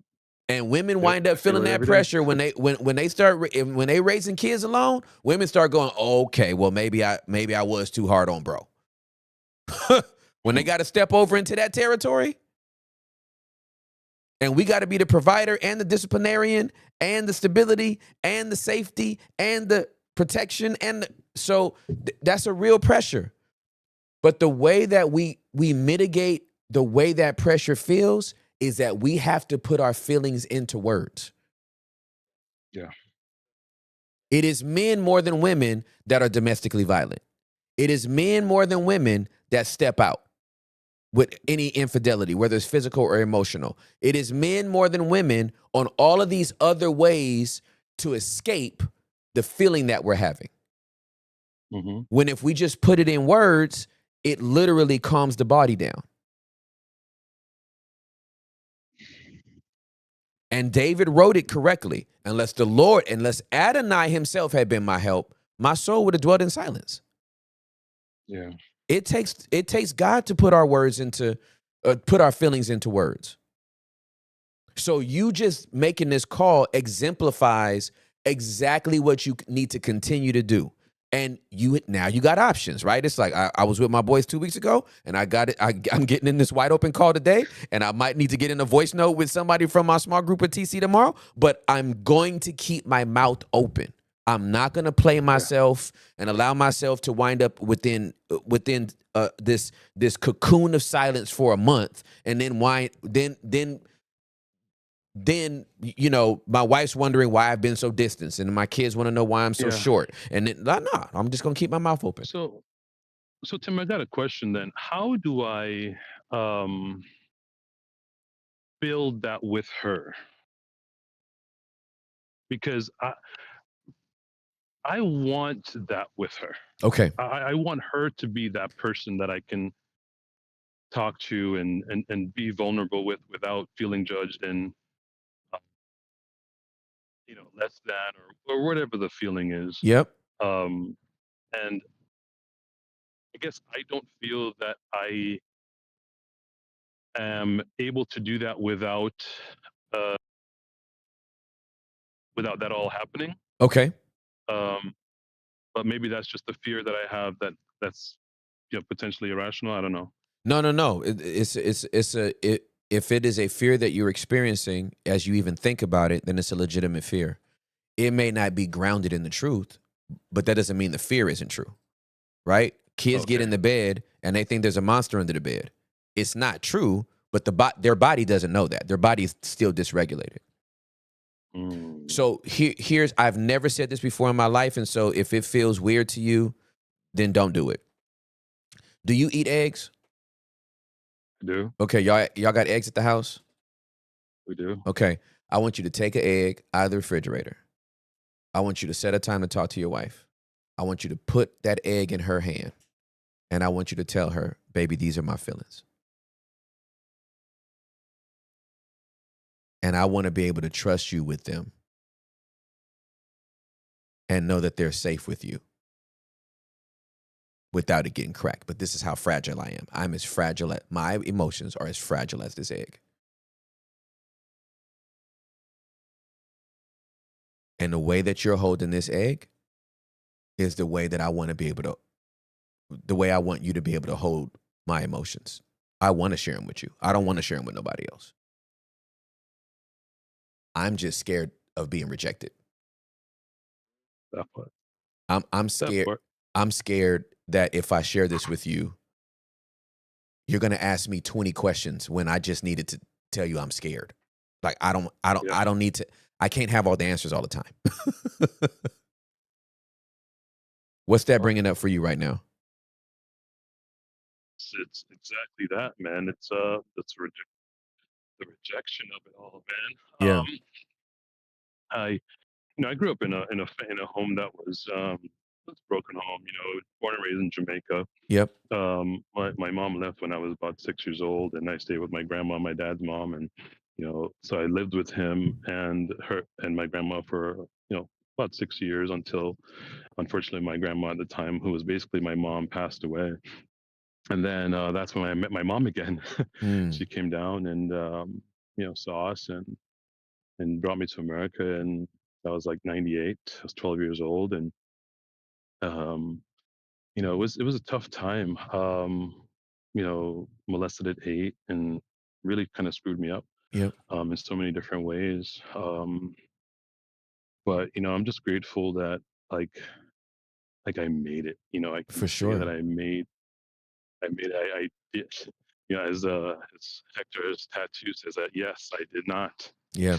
I did not do it. I did Yeah. not kill myself. That's I right. did not, you know, drive the car off the road or whatever the thought was that was in my head. And I'm grateful that I have even the ability to speak to you, which is crazy still, about this. But it does bring up a lot of rejection because I feel like even in coming to America with my mom, she was very much strict, but very loving, yes, but it was not, I think, in the way that I needed. Yep. um I couldn't say what I really needed to say, because even through all the stuff that happened to me, I wasn't able to be open about it and talk about it to anybody, or share it with anybody, and it just kind of piled on Yeah, to for sure. itself, until it showed out in my adult life. And thank God for therapy, though, because between TC and you and therapy, like I feel like I did the work that I needed to do to get to where I am today. Mm-hmm. I mean, obviously there's still more work to be done, but man, that rejection piece is still something that I'm working Absolutely. Now let me ask you this question, and then I want you to get back to your son. Um, uh, has your wife, in the 16 years you've been married to her, have you experienced rejection from her? on. 100%. Okay. So with that in the background of your history, you're gonna have to push past that to have this conversation. Hmm. Hmm. And I believe, And for a little bit of context too, our marriage was actually an arranged marriage, 16 years ago, okay, fresh out of college, and so it's we we grew to love each other. yep, And I still love my wife. I'll do anything for her, but sometimes I don't feel as loved. To be completely frank, understood. it sucks, but Yeah, that's just how I feel sometimes. But it's man, this is hard. you're being so brave. Like it's, and we do hard things here. That's the wonderful thing that about what we do. We do hard things here, and you can do hard things. Yeah. You're resilient enough to do them. Yeah. Bro, get that egg, put it in her hand, and tell her everything that you need to tell her. Because year 16 might be the year that you get the best marriage of your life. And it might come it might come because you decided to do something completely different than you've always done the last 16 years. Yeah. In order to get a new marriage, we got to do a new dance, which means somebody has to stop doing the old one. Yeah, totally. So that's my encouragement to you, bro. Oh, man, I appreciate you guys so much. Yo, I love you, man. You Love made you my guys. day. You made Thank my you, day Hector. calling in Thank today, you. bro. Oh man, thank you for having me, man. Thank you, Hector. Oh gosh, Love thank you, you, bro. Derek, Yuli. Oh, and by the way, the counseling sessions with Jew, right? Yes. Is it through? It's through another company.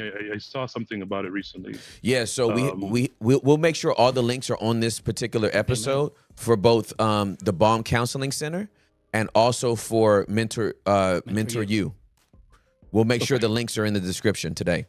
Just refresh it All in the right, next thank 10 you, Tim. minutes. It's being added right now. Okay, Hector said it's being added right now. It'll be refreshed in the next 10 minutes. Awesome. Love you guys. I love you so much, Thank you. Melvis. Have a great day. Bye-bye. All right, peace. Yo, You wanna calling all men. talk? Oh, Oh, here we go. Hit it. Yo, listen. I would. I'm gonna go ahead and say this Come on. with my chest. Please.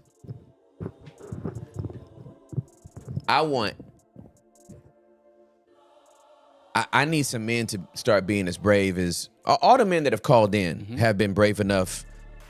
But let me tell you something.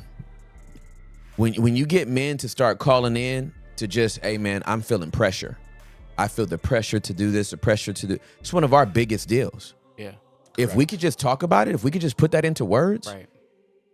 the enemy won't have us twisted up in pornography. He won't have us twisted up trying to jump in somebody else's DMs. Suicidal ideation. Suicidal ideation. You know what I'm saying? Ready to just escape, leave it all. You know what I mean? Let me just drive off. I'm going to the grocery store. I ain't never coming back. You know what I'm saying? We got to give men in particular a safe space to talk. They got to know this is safe. And Melvis is a real one. He's a real one. He's a real one. And so, yeah, man, I'm asking every man, do not, when you feel like you need to talk, if you rock with this man, if you feel like you need to talk, I'm gonna need you to call in. Please. I'm gonna need you to go through the steps to get through Discord. There's a reason why we go through Discord, because we're not just putting up some 888 number Right. and letting anybody just call in. There's a little bit of a check, right? There's a little bit. It's very minimal vetting, but we just want to know that you're not gonna get in here and start talking sideways. And I'm not talking about like if you disagree, you can call in and disagree with me if you want to. Maybe that's gonna make you feel better. I don't care, but just talk. Just put it into words. I always say it. Whatever doesn't come up and out of your mouth through words is gonna come up and out of your body through actions. And we got too many people acting out because they don't have the words. So, all right, get Amber in here. Amber. Amber, what up? What's poppin', Amber? I believe she's video, so we're about to double check. Sweet. Amber, welcome to Wide Open. You're on with Tim Ross. My liege. Amber. My leisure. Amber alert. Hey, I'm Amber. here. How you Amber doing? I'm good, Tim. I'm so sorry. I'm on my lunch break. Oh, girl, I look, heard if I can talk to you. it's all good. It's all good. Thank you for so much for calling in. How can I serve you today? You're so welcome. So basically, I need advice. Okay. Sorry if it gets loud. I'm in the hospital. I work in the hospital. Handle your business, girl. I'm Um, chilling. But I need advice on basically, I want to move out of my hometown. Okay. I'm from Atlanta. I live in Duluth, Georgia. And the thing that's driving me from or hesitating from making the move is my people.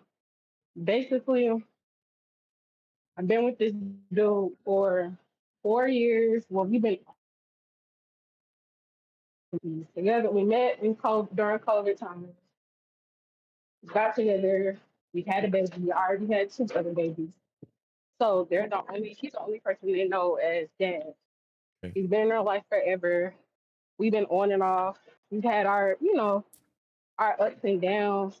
And recently, I'm gonna say about a year, I felt like the Holy Spirit was telling me to just leave him alone because it just seemed like when we get together or when we're together, like it's good, but as soon as we face like an issue, it just goes completely left. Whether if it's on me or if it's on him, it just goes completely left. It leads him to leaving and going back to his hometown, which is Cleveland, Ohio. Mm-hmm. And this has happened more than one time, maybe like 3 or 4 times. And we're both in the church. We both have a relationship with the Lord, but we're still sinners. We're natural born sinners. We still do the stuff that our our spirits don't want to do, but our bodies do because we live in our flesh. But as far as like having sex outside of marriage and having kids and whatnot, and here at home, like I struggle with having help with my family. Like sometimes it works, but it's just not consistent. Okay. And it's like when he's here, it's cool, but like I said, and it goes left really fast. And but he's very active with my babies. Like he loves my babies. Whatever is coming to them, he's doing it. Like he's doing it. But like where the lack is in our relationship for me, it's like he can never be consistent with providing. And I've always been the provider, like from the moment that we got together. Okay. So I'm not the person that looks for, the man, like, I want your money or I want you for your money. I want you to pay all my bills. Like, I know how to make my own money. But it's like I'm torn because I want to be with him. I want to make it work. But it's like I just have this strong urge just to not to, just take it any further than what it is or try to work it out. So it's like now I'm in a space where I'm in this weird space. Like I want to make things work with him. I want him to be there for the kids because the kids miss him like crazy. Like he'll come visit, or when we're on, he's here, and then as soon as he leaves, like the kids they ask me where dad is, and I'm just in a place where I'm not scared to take the leap of faith from moving from here. It's just where like I don't want to go to Cleveland, and try to at least because he's my only help. Like outside of my family, like he's my only help when it comes to the kids. And when he's around, or when I have him as my help, like everything works out. Like as far as the kids go. Mm-hmm. But like I said, I've been the breadwinner. I've been the main provider our entire relationship. We met 2020. We've been together. I'll say we've been broken up for probably like 5 months now. Okay. So like I'm torn, like, cause I don't have any male figures in my life to give me advice and to like, it's like godly wisdom. I don't want worldly wisdom. I don't want worldly advice. I I got want you. godly. Okay. So I don't have anybody to be like, like I don't know what to do, da da da. Like I got people like, well, people like people, I mean my family, like in my ear saying, well, make it work, or leave him alone, whatever.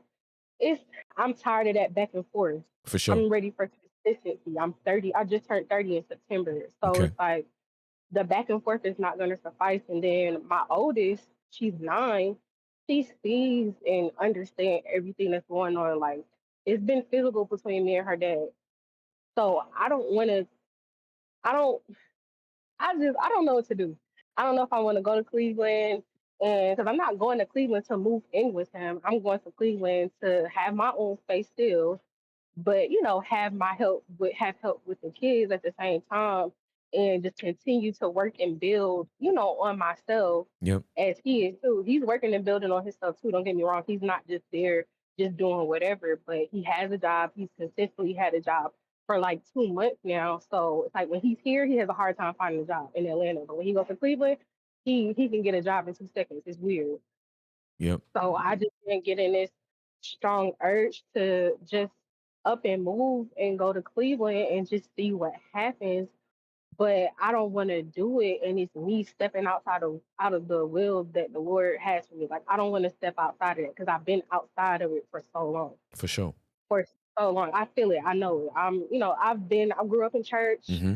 Um, I know the Lord, but I didn't really like know the Lord until about 2 years ago. Got you. I had a moment where I wanted to commit suicide. and I snapped on my daughter, and it was just a mess. I left. I sat in the freezing cold for like 2, 3 hours because I'm just numb to like I was just numb to my life and my situation. Like, what am I doing?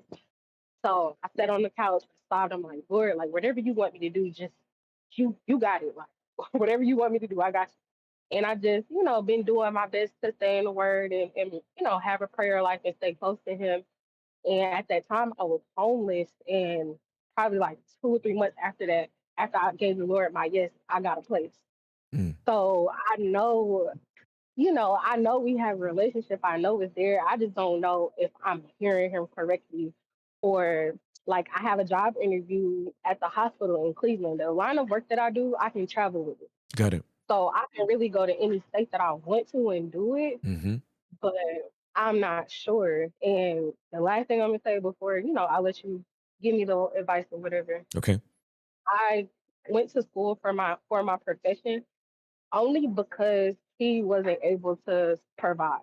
Got you. I said, well, if I do go to school and do this, I'll be able to take care of me and the kids until he get on his feet. So I sacrificed the whole year, went to school, graduated, got a job in 2 months, whatever. But it's like now I'm starting to resent the job because Mm. I did it for us. I didn't do it for me and just me and the kids. I did it for our family. Yep.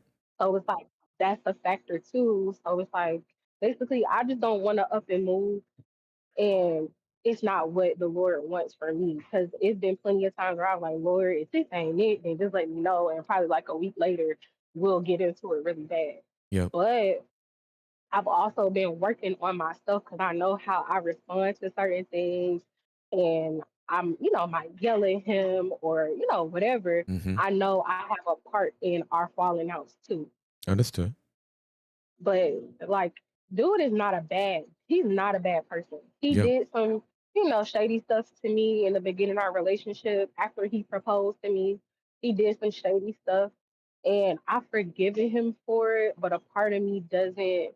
It's like a small part of me hasn't forgiven him for it because it's that's a whole nother Okay. story. But I'm just I don't want to make the wrong move. That's where I'm at in my head. I don't want to make the wrong move and move to Cleveland. I don't want to make the wrong move and move to a whole different state. And I don't really have no help. Like, don't get me wrong. I know the Lord is my help, For sure. but like I won't be able to work my job if I don't have help with kids. I'm not about to hire, no babysitter that I don't know from a Right. whole nother state to watch my kids. For Cause sure. that's so if I do move out of Georgia, I would rather go to Cleveland just because I know he, will be able to support each other, not financially, but just with the kids. And Right. like I said, he's working on himself. He's not a bad dude. He's actually a real sweetheart. Yep. He just made some dumb decisions. He used to do drugs, crack cocaine. I think like for a year or two before he met me, and Mm-hmm. he cut it off cold turkey. When we got together, he ended up relapsing like 2 or 3 years later, off of the strength of how our relationship was going. Mm-hmm. So, like I said, he's not a bad person. He's a sweetheart. Like he's taught me how to just love unconditionally.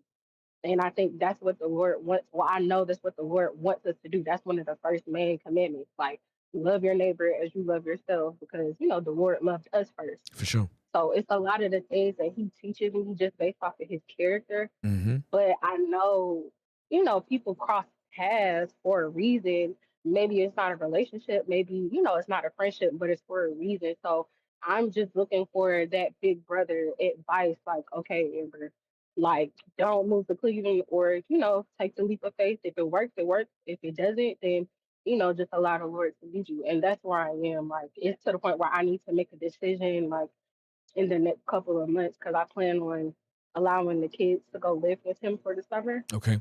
Because they miss him so much. I plan on allowing them to go live with him for the summer while I go travel in my job and, make some money and have some time to myself, Okay. because a lot of pressure. You was just talking about it. It's a lot of pressure when we doing this by ourselves, For sure. and then it's like we look to old dude like, dang, like where you at? Like I need your help, but like I said, I don't have that consistent help here with my family. Like I had to call off work Sunday because I thought I had a babysitter with one of my family members, and they flaked on me last minute, and that's a consistent thing.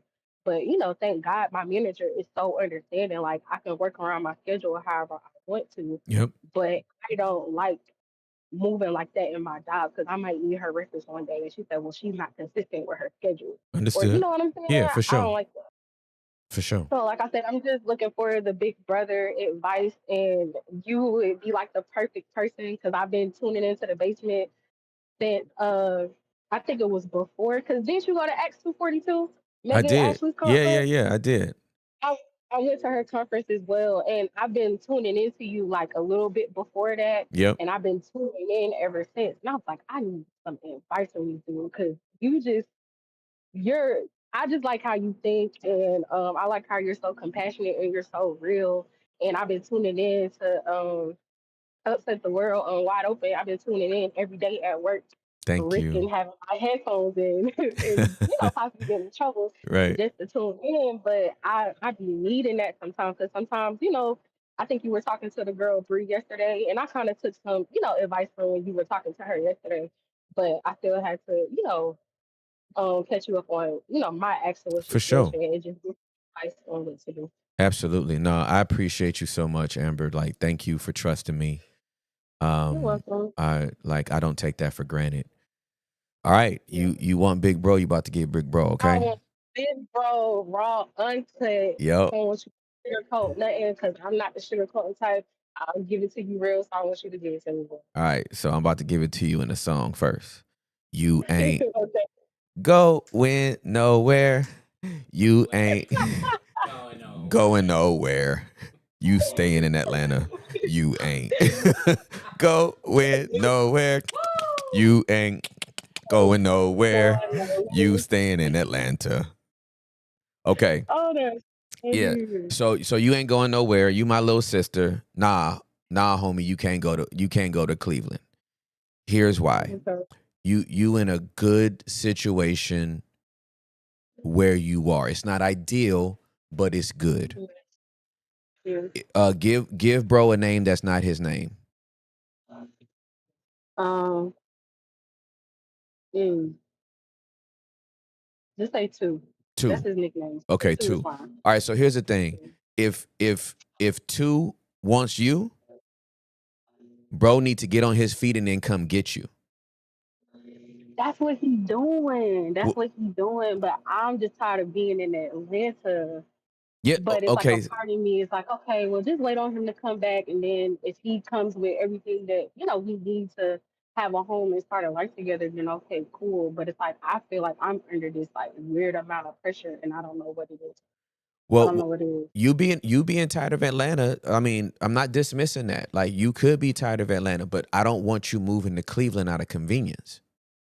Yeah. And that's the Okay. convenient move. I'd rather you stay tired in Atlanta and have the stability you have than to go out there and make like I'm not for making it easy for my sister to not make this dude work.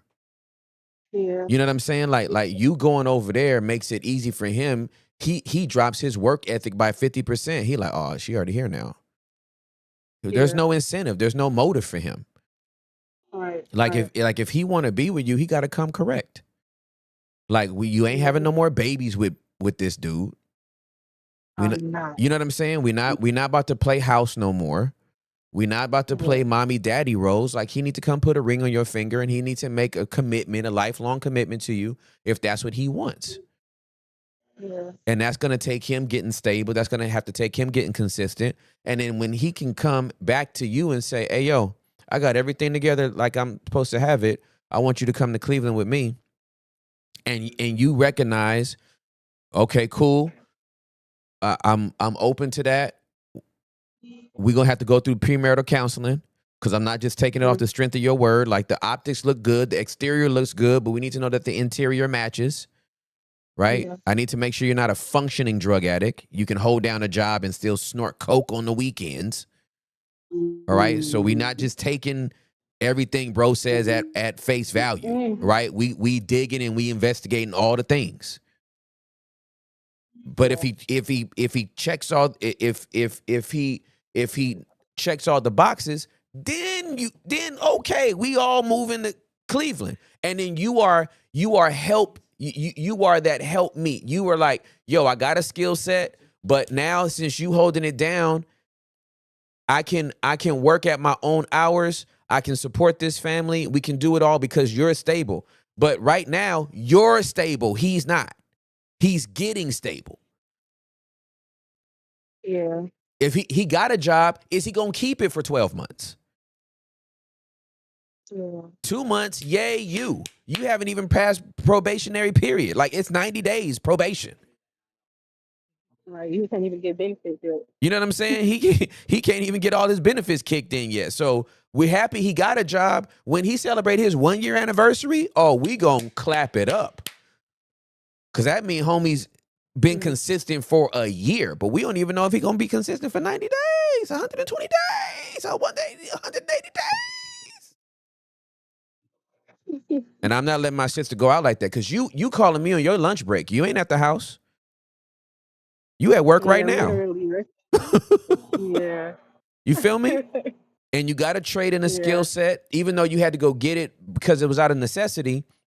You still got it. You are stable. Even though the family's a little bit inconsistent, you got a manager that's working with you. That'll all be compromised if you move and this nigga decide to just get amnesia. Yeah, because that's literally what happened. Well, he didn't get amnesia, but he was down here. He left in November, and he was here for like I'm gonna say 2 to 3 months. So I live in a housing program. It's a Okay. nonprofit organization for single mothers. My rent is only $700 a month. Oh, girl, you ain't going nowhere. That's You like ain't half. going That's like no. half my check. You ain't going nowhere. And I get to save money. I got like 4 to 5 then saved up. So like I'm doing stuff that I wasn't doing before, but he was here and he wasn't supposed to be else can live with you because we want you to focus on what you got going on. For sure. And that's granny. Like, yeah, okay, cool. I understand. I'm not tripping. But Yep. he was here, just to help me with the kids, whatever. He was basically a stay at home dad. Right. But when it got to the time before he left, he ended up enrolling in school out here. He had a job. We had a falling out, and then he left. Mm-hmm. So to me at that time, I was like, you're not taking this seriously because I don't care what happens between me and you. Even if I gotta leave your spot, I'm gonna go find me something, stay in school, and keep my job. But to me, like we both deal with a lot of emotional trauma, For sure.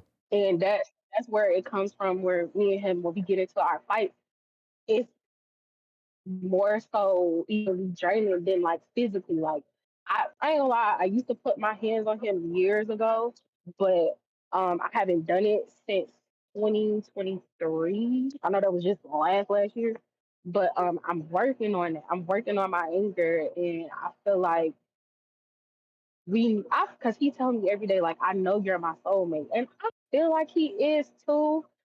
But I think in my head, I'm like expecting this fairy tale. Like, well, nigga, if you my soulmate, why are we not married? But Right. I That really want part. to be married to him anyway because he's not, showing that he can provide. He's not showing that he's emotionally stable. Though I'm not emotionally stable, but I bring a lot of other things to the table. And Has he ever put his the hands on last you? time he left, say it again. Has he ever put his hands on you? Never, Never. never, Okay. All right. I just wanted to never. make sure. Never. Yeah, never. It's always been me. I think it comes from me seeing my parents go through that. My Yep. dad was a physical and emotional abuser, Yep. and I had to cut my dad off for that reason because I think he's pushing 50, and he's still emotionally abusive, not more so physical, Mm-hmm. but I recently just had to cut him off. Not recently, but like November, like the week of Thanksgiving, he kicked my baby sister out because he let her little boyfriend stay there, and he got loud with her. And instead of putting him out, he put her out. So when I went to help her do her stuff, I was all type of fat B's and H's and O's. Like we were every word in the book. Mm. I don't know where it came from with him, but my dad was diagnosed with cancer like a year ago. and I was the first person that to let the news, but this is how you treat me. Yep. Him and my mom got divorced after 36 years. But I just think my mom was fed up. She didn't want to go through the counseling and everything because they've been going through the same thing their whole marriage. Yep. So I guess she was just fed up, but he was fed up because she wasn't trying to do the counseling. But I'm like, you're still the same person you was when y'all, got together in your 20s. You For haven't sure. changed. Yep. So a lot of that goes into my relationships today. Like, I don't have a lot of friends. It's hard for me to make friends. I'm not as social. Like, don't get me wrong. Like, once I get comfortable with you, once I start to get to know you, it's over with from there. Like, it's up from there. Yep. But I'm not always. I'm real introverted. Like, I don't like being around a lot of people. I don't like going to, a lot of social events. Like, church and work and spending time with my family is like that's what I do. I feel you. So I just say that to say, like, I'm 30 years old. I'm just trying to do the right thing. I'm tired of living in the world. For I want sure. to live in a healthy way, Yep. not just a way that looks good on paper or on the outside. Um, just in the inside too. And I see it working. I see my prayers working. I hear I know that the Lord is answering my prayers. Like, it does not happen overnight. For anybody that's listening, if you're praying, asking God to deliver you from something, it does not happen overnight. It's over time. Facts. So please be patient with the Lord. Yep. Because I used to like women. Yep. Because I was molested 6 or 7 years old by my girl cousin. Yep. I used to like women. Yep. And I've liked women all the way up until I was 28. Yep. I'm 30 years old. Yep. I've been delivered from like a women for 2 years. Yep.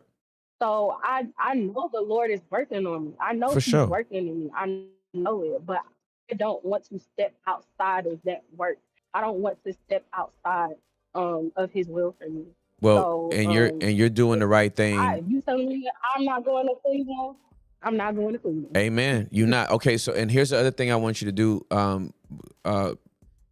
With bro, I want you to tell bro, hey, I've been listening to this dude. He has a daily show. I listen to it every day. I want you to start listening to it as well, so that we can talk about it. Yeah. Together.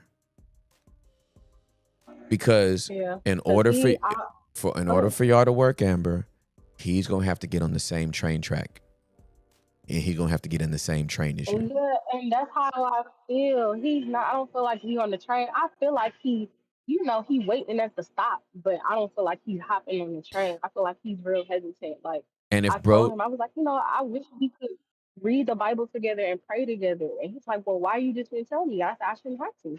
If you're on the right track, if you're seeking the Lord the way that you say you do, that would be something that you would just do, because you love me and because you want us to work, not because I'm telling you to do something. And that's how it's been our entire relationship. It's always him waiting on me to tell him to do something. I don't like being the provider. I don't like being the breadwinner. I don't like to being the head of the household.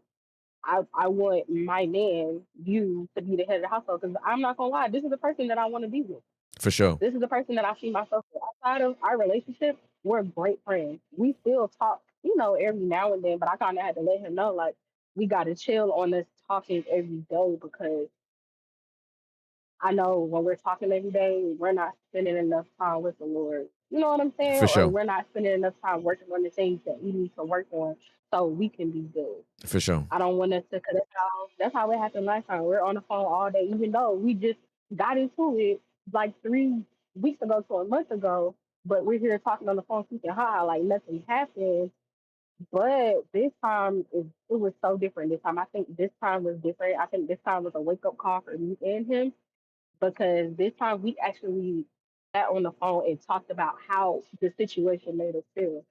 We were very open and transparent about, everything that happened or where we was in that mindset. So I feel like that was a step. But like you said, when he gets to his first year or, at least 6 months, Yeah, then, something. then consider. Nah, and Because it, his last hey, job that and he I'm had, telling you, he sissy, was It can't even be. It can't even be 6 months. It's got to be a year. Yeah, Bro for needs to sure. put in. Bro needs to put in a solid year because we need to see that consistency. We need to see that consistency. Hey, I'm not going to take up any more of your lunchtime. I love you, Amber. Thank you for calling in. Okay. I love you too. Thank you. Thank you, Derek. Thank you, Hector. Love y'all. Love you guys. We love you. Bye. Bye. Bye. Hey, yo. Listen. This is what I was born to do this. I was born to do this, especially at this season of my life, to sit at the intersection of faith and culture and just give people a biblical worldview of it all. We do that with culture. We do that in conversations. We do that in community. And the beautiful thing about all of these calls, every single call that we've done, you have to sit in the nuance of their situation. There is no cookie cutter. Oh, I've heard this before. You need to go this way, that way. Blah, blah, blah, blah. You got to listen to the nuance of everybody's particular situation. Yesterday we had calls. All three of the calls had wives that were dealing with men that had brokenness in some area. 2 out of the 3 out of there. One of them dealing with a substance abuse. The husband was dealing with a substance abuse. And it was like, you know what? You don't have to actually leave. Right now you're safe. The kids are safe. But you do have to step out of the way. Because bro hasn't hit rock bottom yet. If I'm just cookie cuttering everybody's relational situation, like, oh no, just up in every situation, I've heard this before, just do that. You gotta listen. A lot of us don't listen. And active listening takes work. It's exercise. You can't just be like, yeah, I already know. Gotta let people talk. So, Amber, I salute you. Thank you for calling in. Thank you for listening. Thank you for growing. Thank you for developing. You are on a journey of progression, not perfection. You are doing all the right things. Atlanta, even though it's not perfect, it's where God has you now. $700 a month for rent, I'll move in there. Come on. Please. Yo. Send me that. I'll be That sounds incredible. Yeah.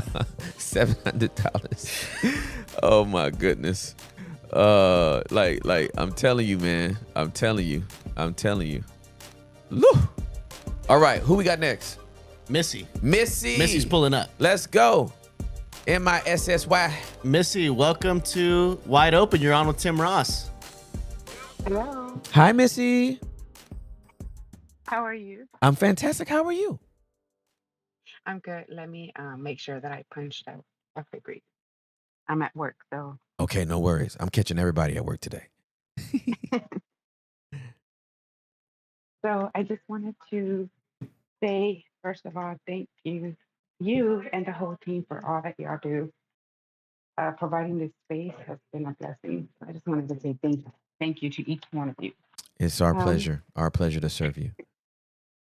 I just wanted to ask a question, Okay. or get your input, your advice. In a marriage, um, when it comes to communication, we have this little dilemma in our marriage. When we're wanting to talk about our feelings and our thoughts, I'm like, are we ever going to get into a place where we can provide the space and the tension to be able to handle the tension of both of our feelings without getting into arguments? Okay. um, um, I've been going through therapy, two therapies for probably maybe 5 years now. Okay. And I have explained to him that I know that I do get defensive when we do talk, or my voice will rise, and then it'll turn into, I don't think it's an argument, but he says it usually turns into a disagreement, or Okay. that we're just, gets out of context, and it turns into something it doesn't need to turn into. Okay. So I was like, well, when are we ever going to get into? I want us to get into a place where we can both talk about our thoughts and our feelings, feel validated, and like I know that I'm not going to ever agree with you, and I know you're not going to ever agree with me, but I will respect you and I'll understand you. And I want the same from you as well. Okay. I'm sorry if I'm out of breath. I'm walking. No worries. Take your time. So I just like, you know, and I just want to find out, like, is it something is that something that's always going to happen? Because we're just, of course, two different people. I mean, I'm Mexican and he's black. We're a blended family. Okay. I have 3 sons and he has 1 son. So of course it's been a challenge. Yes. To different parenting styles. I was a single parent and he was, so this is both our second marriages. Okay. So I'm like, I just want to make it different. I mean, because we've learned from our previous marriage, what didn't work. And Right. of course, me going through therapy, I told him a lot of times when you're talking, I know that it can trigger or bring up feelings. And then I'll start kind of like, you don't talk to me like that. Right. For sure. Or um, you're not my dad. Okay. But Yes. I know it's because it's not him. And that's what I was trying to explain to him. It's my thought process or how I start feeling because I've always lived a life pleasing everybody Yep. and always being somebody to everybody else. And to be honest with you, at uh, at 50 years old, I said I'm barely trying to learn who am I Of and course. who do I want to be, Of you course. know? Yeah. And so it's hard. Um, I just I just want to make changes, and I know it takes work, Yeah. and I know it's a process. Yeah. So I'm just like all over the place. It's all good. um, It's fine. so I want to make sure that he feels being his feelings are I'm validating his feelings, Mm-hmm. and I want him to know that I love him and I care about him, and that he's has been with me through this whole process, and actually probably putting up with a lot of stuff that he didn't do, Yep. but others did to me. But he's like taking it off, if that makes any sense. It And I makes feel that's perfect not sense. fair either. It makes perfect sense. And so it's like it's not fair for you to be here after everybody that's done what they've done to me and what I've been through, and that you're having to deal with all this. Like, it's not fair for you. So I appreciate that he's there and he gives me the space to grow and to talk and to learn how to have my voice, but Mm-hmm. I need to balance that. Mm-hmm.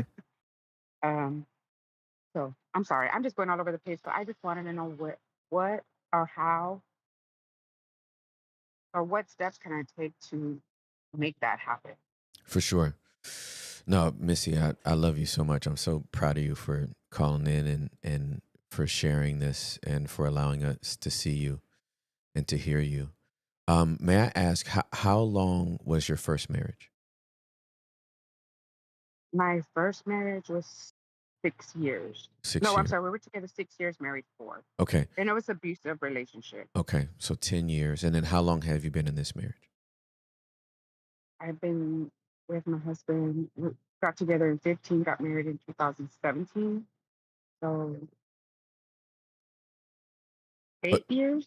Yeah, it's gonna be eight okay. Yeah, years, you've been married 8 years, but you've been with him for and 10 then years. yeah, so like 10 years. Yes, Okay. So the last 20 years, you have been in a relationship while trying to find yourself. I've been trying to find myself when I got married. When you With got my second married. marriage. Okay. Yes, that's when I started my therapy. Got you. Right. So was that in the first marriage or the second marriage? The second marriage. Okay. So you're making these discoveries about yourself. What I'm trying to say is you didn't know who you were and for 20 years you've been with another person when you really weren't sure of who you were. And now that you're going on the journey to find yourself, you're making a lot of discoveries. You're self-aware now, but it's a lot. That's a lot to take in and still be dealing with somebody else. Right? Mm-hmm. So you make this beautiful acknowledgement and discovery that I believe that if you share it with your husband, if he's anything like me, he'll melt. I'm not saying every guy is like me. Um, I wanna share with you w- how I think you should approach this subject and in wanting a closer relationship with your hubby. Okay, so Mhm. this is gonna be like a mini role play. Okay, you're gonna be your husband, and I'm gonna be you, and I'm gonna do the initial talking, and I just want you to just, as best you can, give me what you think your husband's response would be to what I'm going to say as you. Mm. ¿Comprendes? Sí. Okay. I know little Spanish. Okay, vale. All right, so honey, uh I love you so much. Thank you for making the time to meet with me. I have something to tell you. It's going to be very difficult for me to um get all of this out. So I just ask you to just be patient with me as I kind of work through all that I want to say. Okay? Okay. I'm here to Okay. listen. Go ahead. Okay. I love you so much. And I am so grateful for you. Um, these last 10 years with you have not been all easy, but I'm just so grateful for who you are and for how you are. And I want to establish a closer connection with you. I want to establish a deeper relationship with you. I do not want a repeat of my first marriage. I know you don't want a repeat of your first marriage. And so I'm trying to be somebody different. I'm learning about myself right now, and I know that I've put you through hell as I've tried to discover who I am and who I want to be and who I was and how I was. And I know I've put you through a lot of hell as a result. I know I have come across defensive. I know I have been short with you. I know that I have frustrated you at times. I know sometimes I have dismissed your point of view. You have shared things with me. I have not even let you finish your sentence. If I did let you finish your sentence, I've probably looked at you crazy. My body language has probably been whack. I have probably pissed you off and you wanted to leave. Um, I know that all of your experiences with me have not been pleasant, and I'm acknowledging those. And I just want you to know I'm a work in progress. I want to be the best wife for you. You are my everything. I'm in love with you, and I thank God for you every single day. And I'm changing, I'm transforming, and it's difficult for me, so it has to be difficult for you. I can't imagine what your experience has been with me as I've been going through this journey with therapy and all that kind of stuff. But I just want you to know that I'm really trying to show up as the best version of myself, because I believe that as I get to the best version of myself, I will be the best wife that you've ever had. And that's what I wanted to share with you. Mm. Well, I'm here for you, and I love you, my love.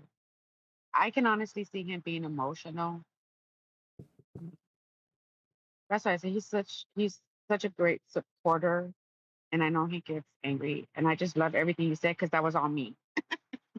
Yeah. Everything that you said with my face, with my gestures. Oh my gosh. So I just want to appreciate that. Uh, Missy, if you, mm, this will be the most romantic gift you give your husband all year. He just needs to know and needs to hear that you know. Mhm. It's one thing if he knows. It's another thing if you know. But if you tell him you know how he feels and how he must feel, like, That'll mean the most to him. oh, he'll be like, oh my God, I can't. The fact, what do you want from me? I will build you a new roof. I will rob a bank and send you to Costa Rica on vacation. Like, what do you want? I'll do whatever you want. Like, you know what I'm saying? Like, Yeah. like our spouses need to know that we know. Yeah. We call That's it true. we call it in my mentor Chris Voss taught me this. We refer to it as an accusations audit, Mm. and it's a the word might sound strong, but all it is like, if I know how I've treated you or I can empathize with you, I basically Mm. just say everything you've experienced with me or from me. I just say it to you first. And you make it exhaustive. That's why, if you notice, I just kept going and going and going Mm-hmm. because you wanted to last so long that at the end of it, you said it without saying it, but your husband's response was, "That's right. Like, I got nothing else to add. I love you, and I'm here for you." Mm. When Yes. when the audit is thorough, they don't get to say. And another thing, when you make it very thorough, the only thing they can say is, "That's right. I appreciate you sharing that with me." Like, oh my, what else can he say? He's not going to pile on. You've already laid Yeah. yourself, you've already fallen on the sword. He's not going to be like, yeah. And another thing you do, right? Like, he's going to be Yeah.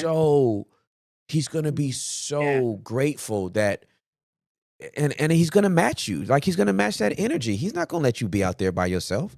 If you're trying to work on the best version of you, it's going to motivate him and inspire him to be the best version of him. So give him You're that completely gift. right. Yeah, give him that gift. I'll definitely do that. Yeah, And girl. thank you so much. Oh, I'm so proud of you, Missy. I'm so happy for you. Thank you. And thank you for taking the time to speak with me. And thank you, everybody, again. I appreciate y'all so much. We love you. We love you Y'all have so much. been, yes, thank you again. Okay. Have a great day. Y'all have, you too. Thank you. God Okay. bless y'all. God bless you too. Bye. Bye-bye. Hey, man. Hey, I love to hear That- some people man, working on beautiful. themselves, right? That's different. Like think about the two ways, the last two callers, right? Amber's working on herself. Yes. Like, I need to stay in Atlanta. I need to keep stacking this money. I got an excellent trade that I can do anywhere in the world, Yeah. but this man gonna have to work for me. You know what I'm Yes. saying? And then you got Missy over here that's like, man, second marriage, I'm trying to work. I'm working on myself. There's a lot of discoveries, and I know I'm putting my man through hell. That's really good. And wow, she's gonna go home and give him an extravagant gift. It's gonna be fire. It's gonna be fire. All right, next caller. We got Bobby pulling up. Bobby pulling up. Bobby pulling up. Bobby pulling up. Bobby pulling up. Bobby Yeah, pulling can you up. hear me? What's going on, Bobby?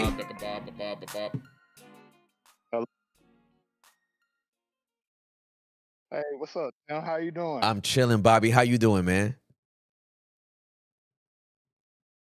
I'm doing all right. I'm doing all right. Just taking it one day at a time, trying to be the best I can each day. Yes, sir. Yes, sir. What's going on?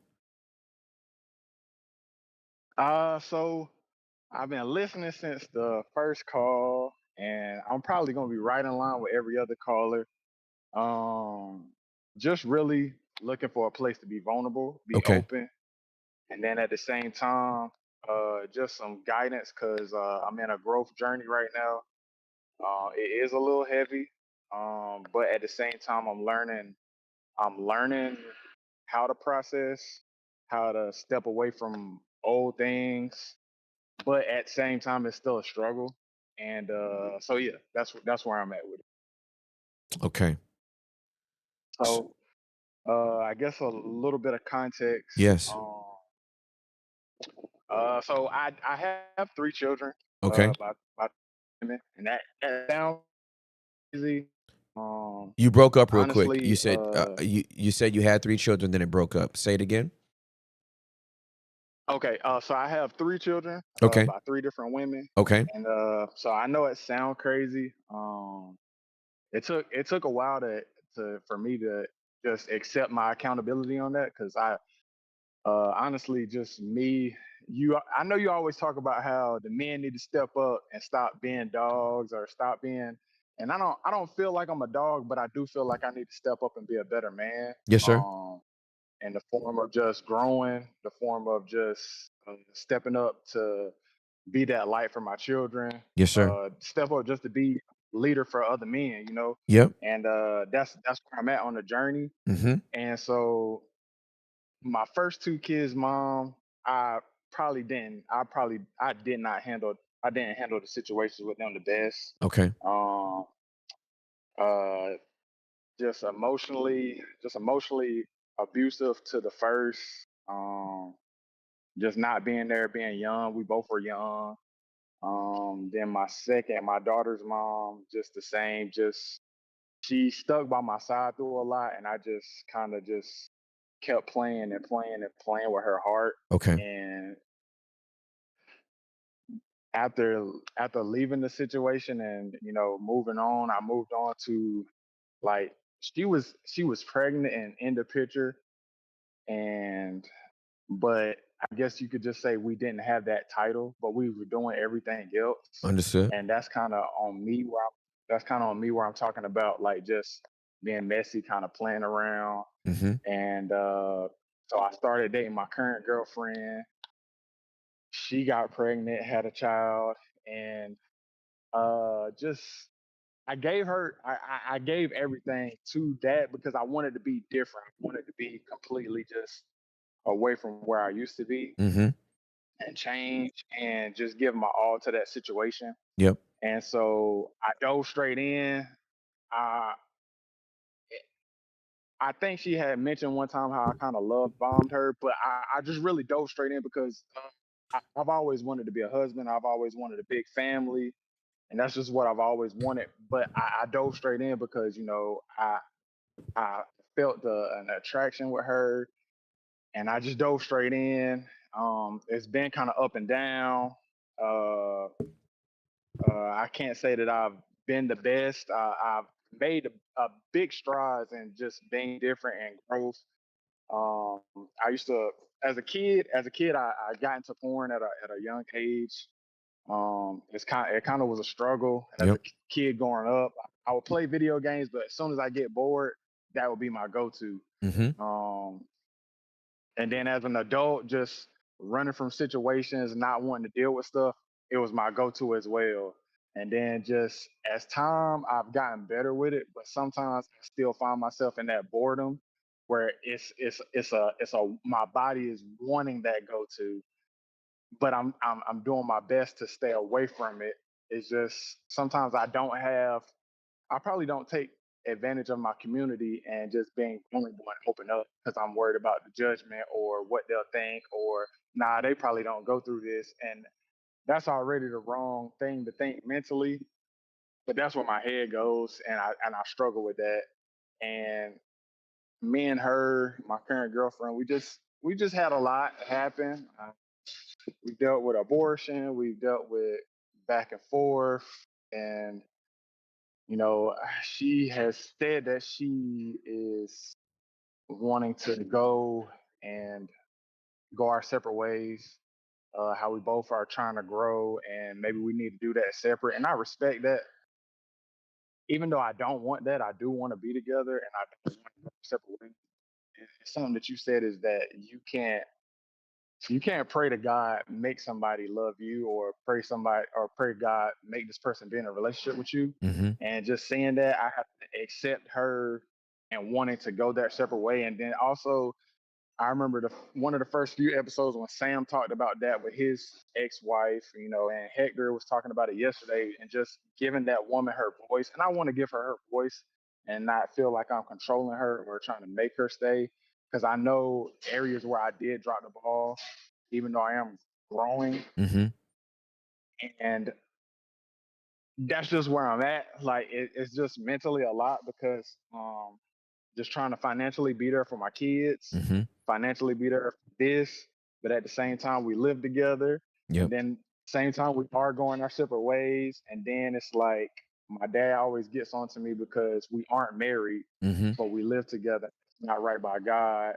And then it's like, okay, I want to do it the right way. I want to give it to God so he can step in and fix the situation. But then it's like, okay, but if she feels like the time is up and she's ready to go, it's just I don't know how to maneuver, and it's just like a lot. It's like a lot of different situations I'm trying to combat and maneuver, be better at growth, and then sometimes it's just very, very overwhelming. I just feel like I'm carrying so much, For and sure. then like you was talking to, I think his name was Marvis, the second caller. Mm-hmm. Like you were telling him, as men, we get in the silent place, and that's my thing. Like as a kid growing up, I was always commended for how I just hold my emotions. I don't talk about it. I don't let it get the best of me. So it made me feel like I was doing the right thing. But you have shown me so much about vulnerability. We are supposed to be in community. We're supposed to talk. We're For supposed to sure. open up because Absolutely. that's how we grow. That's how we gain understanding. That's how we can be there for one another. I can't quote the scripture exactly where it is, but you always bring the scripture up about how like when you sin, you go to your brothers and you tell them what you do. That's where you open that act up too, because like you always say, you eventually get tired of telling those same people, "Hey, I dropped the ball today. That's right. I dropped the ball It's today," facts. and so and that's just where I'm at. Yeah. I'm not saying that I don't have a tribe. I do, but it's just opening up to that tribe, feeling like judgment is gonna be upon me, and I'm doing the growth journey. I know I need to change. I know I need to be better.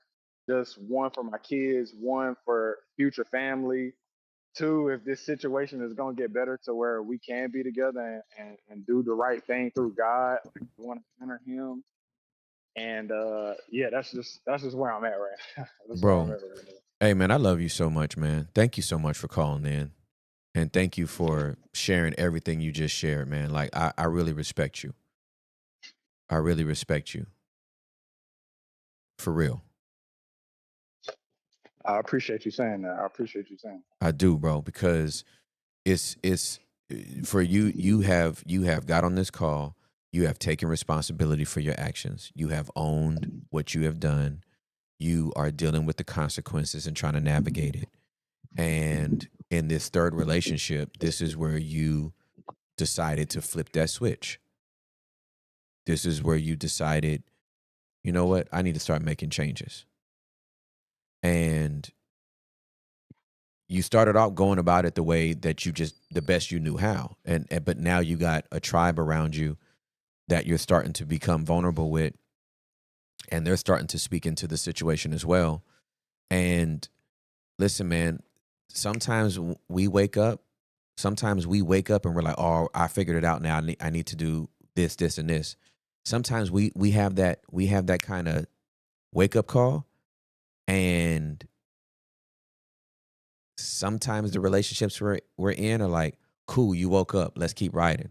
And sometimes you wake up and that switch hits, and they're like, oh, I'm glad you woke up, but I'm leaving.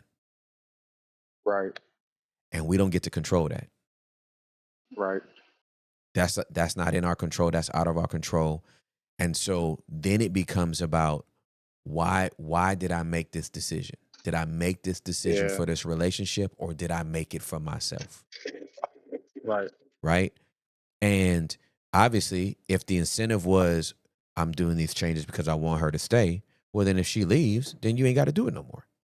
right. That take all the motivation away. Right? All the motivation is gone. But if you're doing this for you and it becomes, you know what? These changes have to be made because I'm not about to have a fourth baby's mama Right, by another woman. And right, I am about to pursue holiness, and I am about to pursue like discipline as a man. And I'm not yes, sir. having no other children unless I'm married to this woman. And if that becomes the parameters, then it's like, bro, you winning either way. If she stays or if she goes, you winning. Yes, sir. Because now you're fully committed to God and you're dialed in. I know you want to make this commitment to this woman, but the commitment to God is more important. Right. And if she decides to stay, all the better. But if she doesn't, it's like, okay, I will grieve that, but my mindset is completely different now. I'm going to take care of the children I have. I'm going to make sure I'm a good father. I'm going to be present in the best way that I can. And I am on this journey with Jesus to be the godly man that he created me to be. And despite everything that's happened in the past, it still does not disqualify me from being the man of God that he's called me to be. Bro, you in a win-win situation for real. Yes, sir. I appreciate that because sometimes it really don't be feeling like it. Oh, I bro. know that's my mind. I know that's just telling me, hey, it's over. Can't do nothing with you. You done messed up too much. I really be carrying that a lot. Sometimes it weigh heavy on my mind because it feel like I just messed up. I feel like I just got in a situation that just can't turn around. But I know that's not true. I know that's not the case. Yep. Because I mean, he can do all things. Yeah, for sure. It just be heavy sometimes. And financially, sometimes looking at the situation, it's just like, how am I going? How? Yeah. How this? How that? And seeing areas where I dropped the ball, it's just how I pick the ball back up, how I get it back to where Yeah. Yeah, no, man. This I can identify with you. It is especially when it was our own decisions that put us in the situation. It is an absolute right. It's like an absolute like, man, I don't even know how I got myself in it. I don't know how to get myself out. And then it's not, and it's sorry to cut you off, but then it's times too where it's like, just like you said, based off the decisions that I made, it's like when I have to step forward and make new decisions, it's like I question it because it's like, well, I already made that bad decision once. Like, should I go this way or should I go that way? Right. Yeah. No, man, when you commit to a new life, all those new decisions feel foreign. Right. All of them, bro. Like people don't talk about this. Like, okay, I gave my life to Jesus. I'm doing stuff a different way. Man, you know how disorienting and unfamiliar it feels to make a right when you have historically gone left. Right. You know what I'm saying? It's like it don't even feel right. You know it's the right thing to do. But it don't feel right, and it takes getting used to. And you're in that stage right now where you're getting accustomed to doing the right things. They're not gonna feel right. Integrity don't feel right when you're used to being shady. Yeah. The truth don't feel right when you're used to lying. Right. Celibacy don't feel right when you're used to boning. Yeah, that's true. Right? So even though we know it's right, that don't mean our bodies are agreeing with us. And that's where the crucifixion of that flesh comes in. That's where the dying to self comes in. And it's something that you do day by day until it becomes your normal. Right. So, man, I encourage you. I commend you. You are doing the right thing, bro. Keep up the good work. Yes, sir. Thank you. I appreciate it. Thank y'all for taking the call. I love you so much, bro. I love you, man. We're praying for you. We got your back. I love y'all. Hector, Derek, Hooley, love y'all too. Love you, bro. Thank you, bro. Love you, brother. Have a great day, okay? Yes, sir. You too. All right, man. Peace. Yo. Wow. Hey. Hey, man. I respect homeboy. Yeah. You know what I'm saying? 3 Yeah. kids by 3 different women. And then what am I doing? What am I doing? I would be tired. What am I doing? Yeah, you know what I'm exhausted, saying? Exhausted. That's Like a lot. that's a but listen, man, like, I gotta say this. We think breaking the generational curse means never participating in it. Man.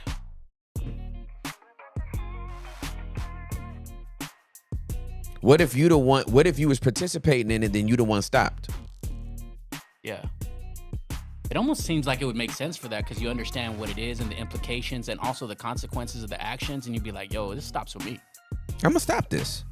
But that doesn't mean you don't have any consequences along the way. Come on.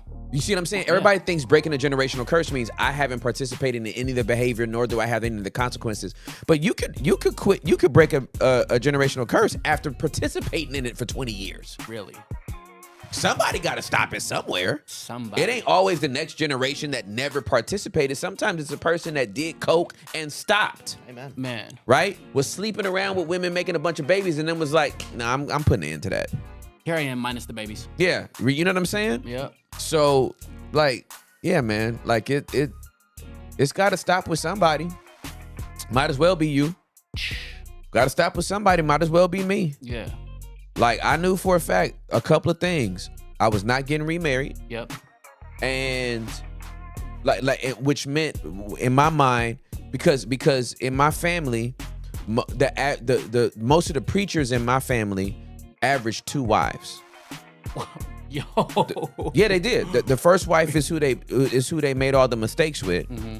And then the second, and then after they finally like woke up, right? Mm-hmm. The second wife got like the best version of that man at the first wife's expense. Man. And that could have easily been me. Except I was like, yeah, no, I'm not doing that. I'm not about to burn Juliet out, and then this other girl gets to reap like all this stuff that Juliet prayed for me to be, but I never got it right with her, but then the new woman gets to, I'm not doing that. That's good. And listen, when I tell you I jumped on all of my brokenness in my 20s, that's the only thing I got on everybody that we talk to. Because I'm not no therapist. You know what I mean? I don't have no letters behind my name and something like that. But I've been in therapy for 27 years. I started on this mental health journey before anybody was thinking about mental health. Yeah. Before anybody was thinking about regulation of a nervous system, before anybody even knew the words narcissist and gaslighting and all. I was already sitting down with a therapist like, hey man, we need to dig into this. I need to burrow down into this thing so I can get this right. Yeah. For no other reason than I was sick of me. This wasn't for the incentive of nobody else. It was like, I'm sick of me, man. Amen. I'm tired of me. Yes. You know what I'm saying? Yeah. So I just got a head start on everybody. I've been doing this for 27 years. The 29 years I've been a believer in Jesus, 27 years I've been in some form of therapy. And I've been walking with people like in the same way we do with all these calls. Yep. I've been doing this for thousands of hours with human beings for 29 years. Thousands of hours. Thousands. So, make that add up. I'm seeing Amber join in and her just being kind of a new dweller. One of the things that you said in the past that I think that like fits right here so perfectly is that you said you've divorced a version of your wife and also she's divorced a version of you, and it needed to happen like that in order for you guys to have a golden anniversary. Like you guys just celebrated 25. For sure. Divorcing not you from the marriage, but divorcing who you are now in the marriage. It's so important. Yeah. It's so important. You gotta divorcing the version of yourself and the version of this marriage for you to go to the next level, right? This is what Missy is doing, right? Missy is like, yeah, I'm divorcing myself from this version that's been for the last 10 years, or this version of me that's been for the last 50 years, and I'm going to be a new type of person. But it takes bravery because once one partner changes the dance step, it usually causes a disruption. And the other partner freaks out and it's like, this is not the dance we do. It's not the same old two-step. This is not the two-step. Why are we not doing our two-step? Even though it's dysfunctional, at least it works. We don't step on each other's toes. but you just started this new dance step and you stepped on my toes and that hurt and then I'm mad and da-da-da. And you got to just be brave enough. Well, in order for in order for a marriage to really change, somebody has to be brave enough to put on a winter coat. Because a change in that relationship, especially at the deepest levels, it's going to produce winter up in that house. And somebody just got to be bold enough to go put on a bubble goose jacket and survive winter. You know what I'm saying? Like, let's not play with this. We just got to survive winter over here. So, Tone, I love you, Tone. What was that thing that woke you up, Tim? Man, I was in my 20s. And I think that thing for me was the cycle. I think it was the cycle of porn. I did not like the cycle. And I was sick of it. I had been sick of it. But then it just became like, I know that this is more than just like a spiritual thing. This ain't just lust. Where is this coming from? And then I sat down with a therapist. Dr. Bobby Gibson was my first therapist. I sat down with homie, and I just knew I'm about to just tell him everything that has gone on in my life, and I know he's gonna be like, "Oh my God, who are you, and why are you doing this? And let me give you these scriptures, and I need to pray for you." And he listened to the whole thing. He was like, "Oh man, thanks for telling me. All right, what do you want to do about it?" And you do know that this has nothing to do with porn, right? And I was like, "What? I came in here to be free from porn." And he was like, "No, it's probably deeper than that. What caused it? What's this? I got abused when I was 8. Oh, let's go there. Shout out the doctor. Like, forget the symptoms. Let's go to the root." Dr. Nicole McCann, same thing.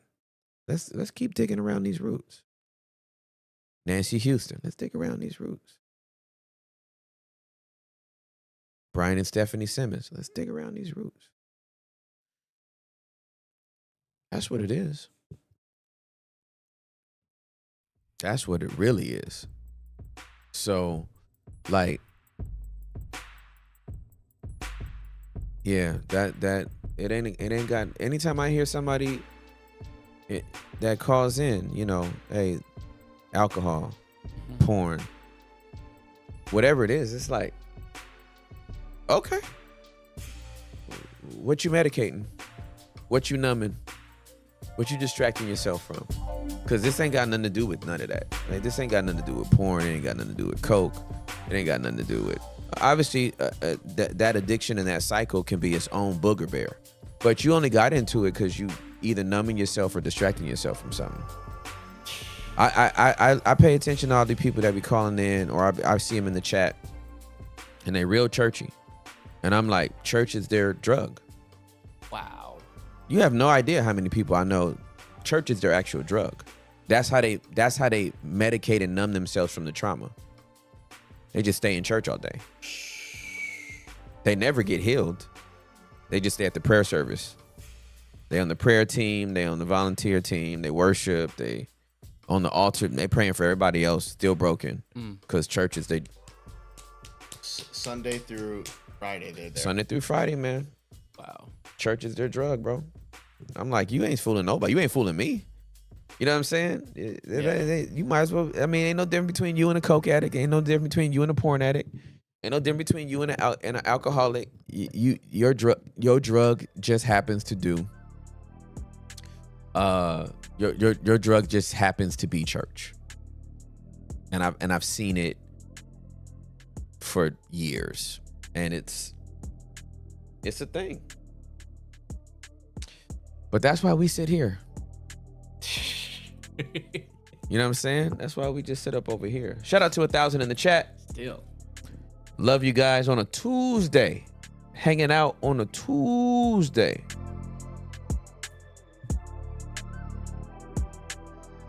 Yeah, people with weight issues, they might gain weight, right? Why? Because food can be your drug. Sometimes people just eat their way into comfort. Arby's. I can't tell you. Let me tell you, bro. Let me tell you something about raw veganism, which this is February. So I guess this would be 3 months. December. Yeah, all of December, then January, and then February. This is my 3rd month. Coming up on my 3rd month. Bro, I can't tell you the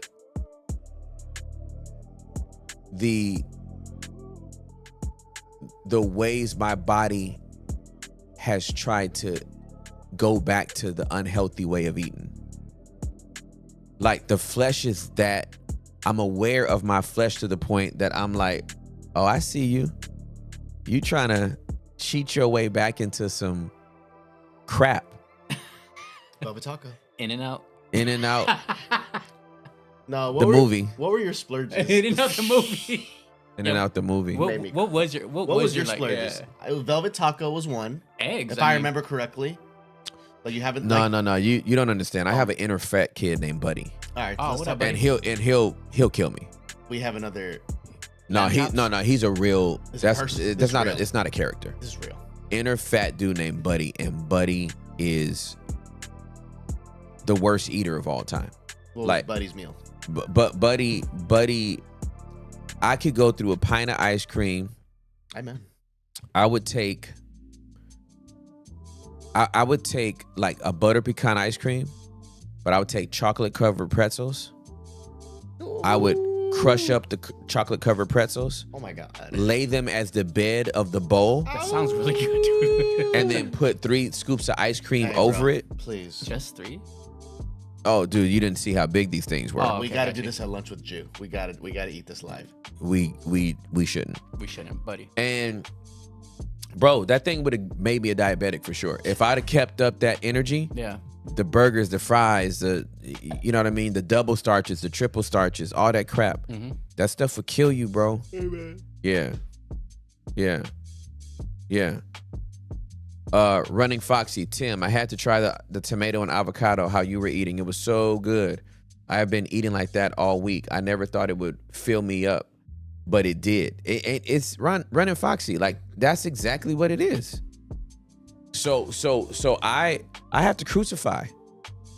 I have to crucify that, because I know a lot of people that obviously don't present as overweight, but like metabolically they are. You know what I'm saying? And there's a lot of people that have eaten their way into toes getting cut off, legs getting cut off, Crazy. arms getting cut off, Gotta die. going blind.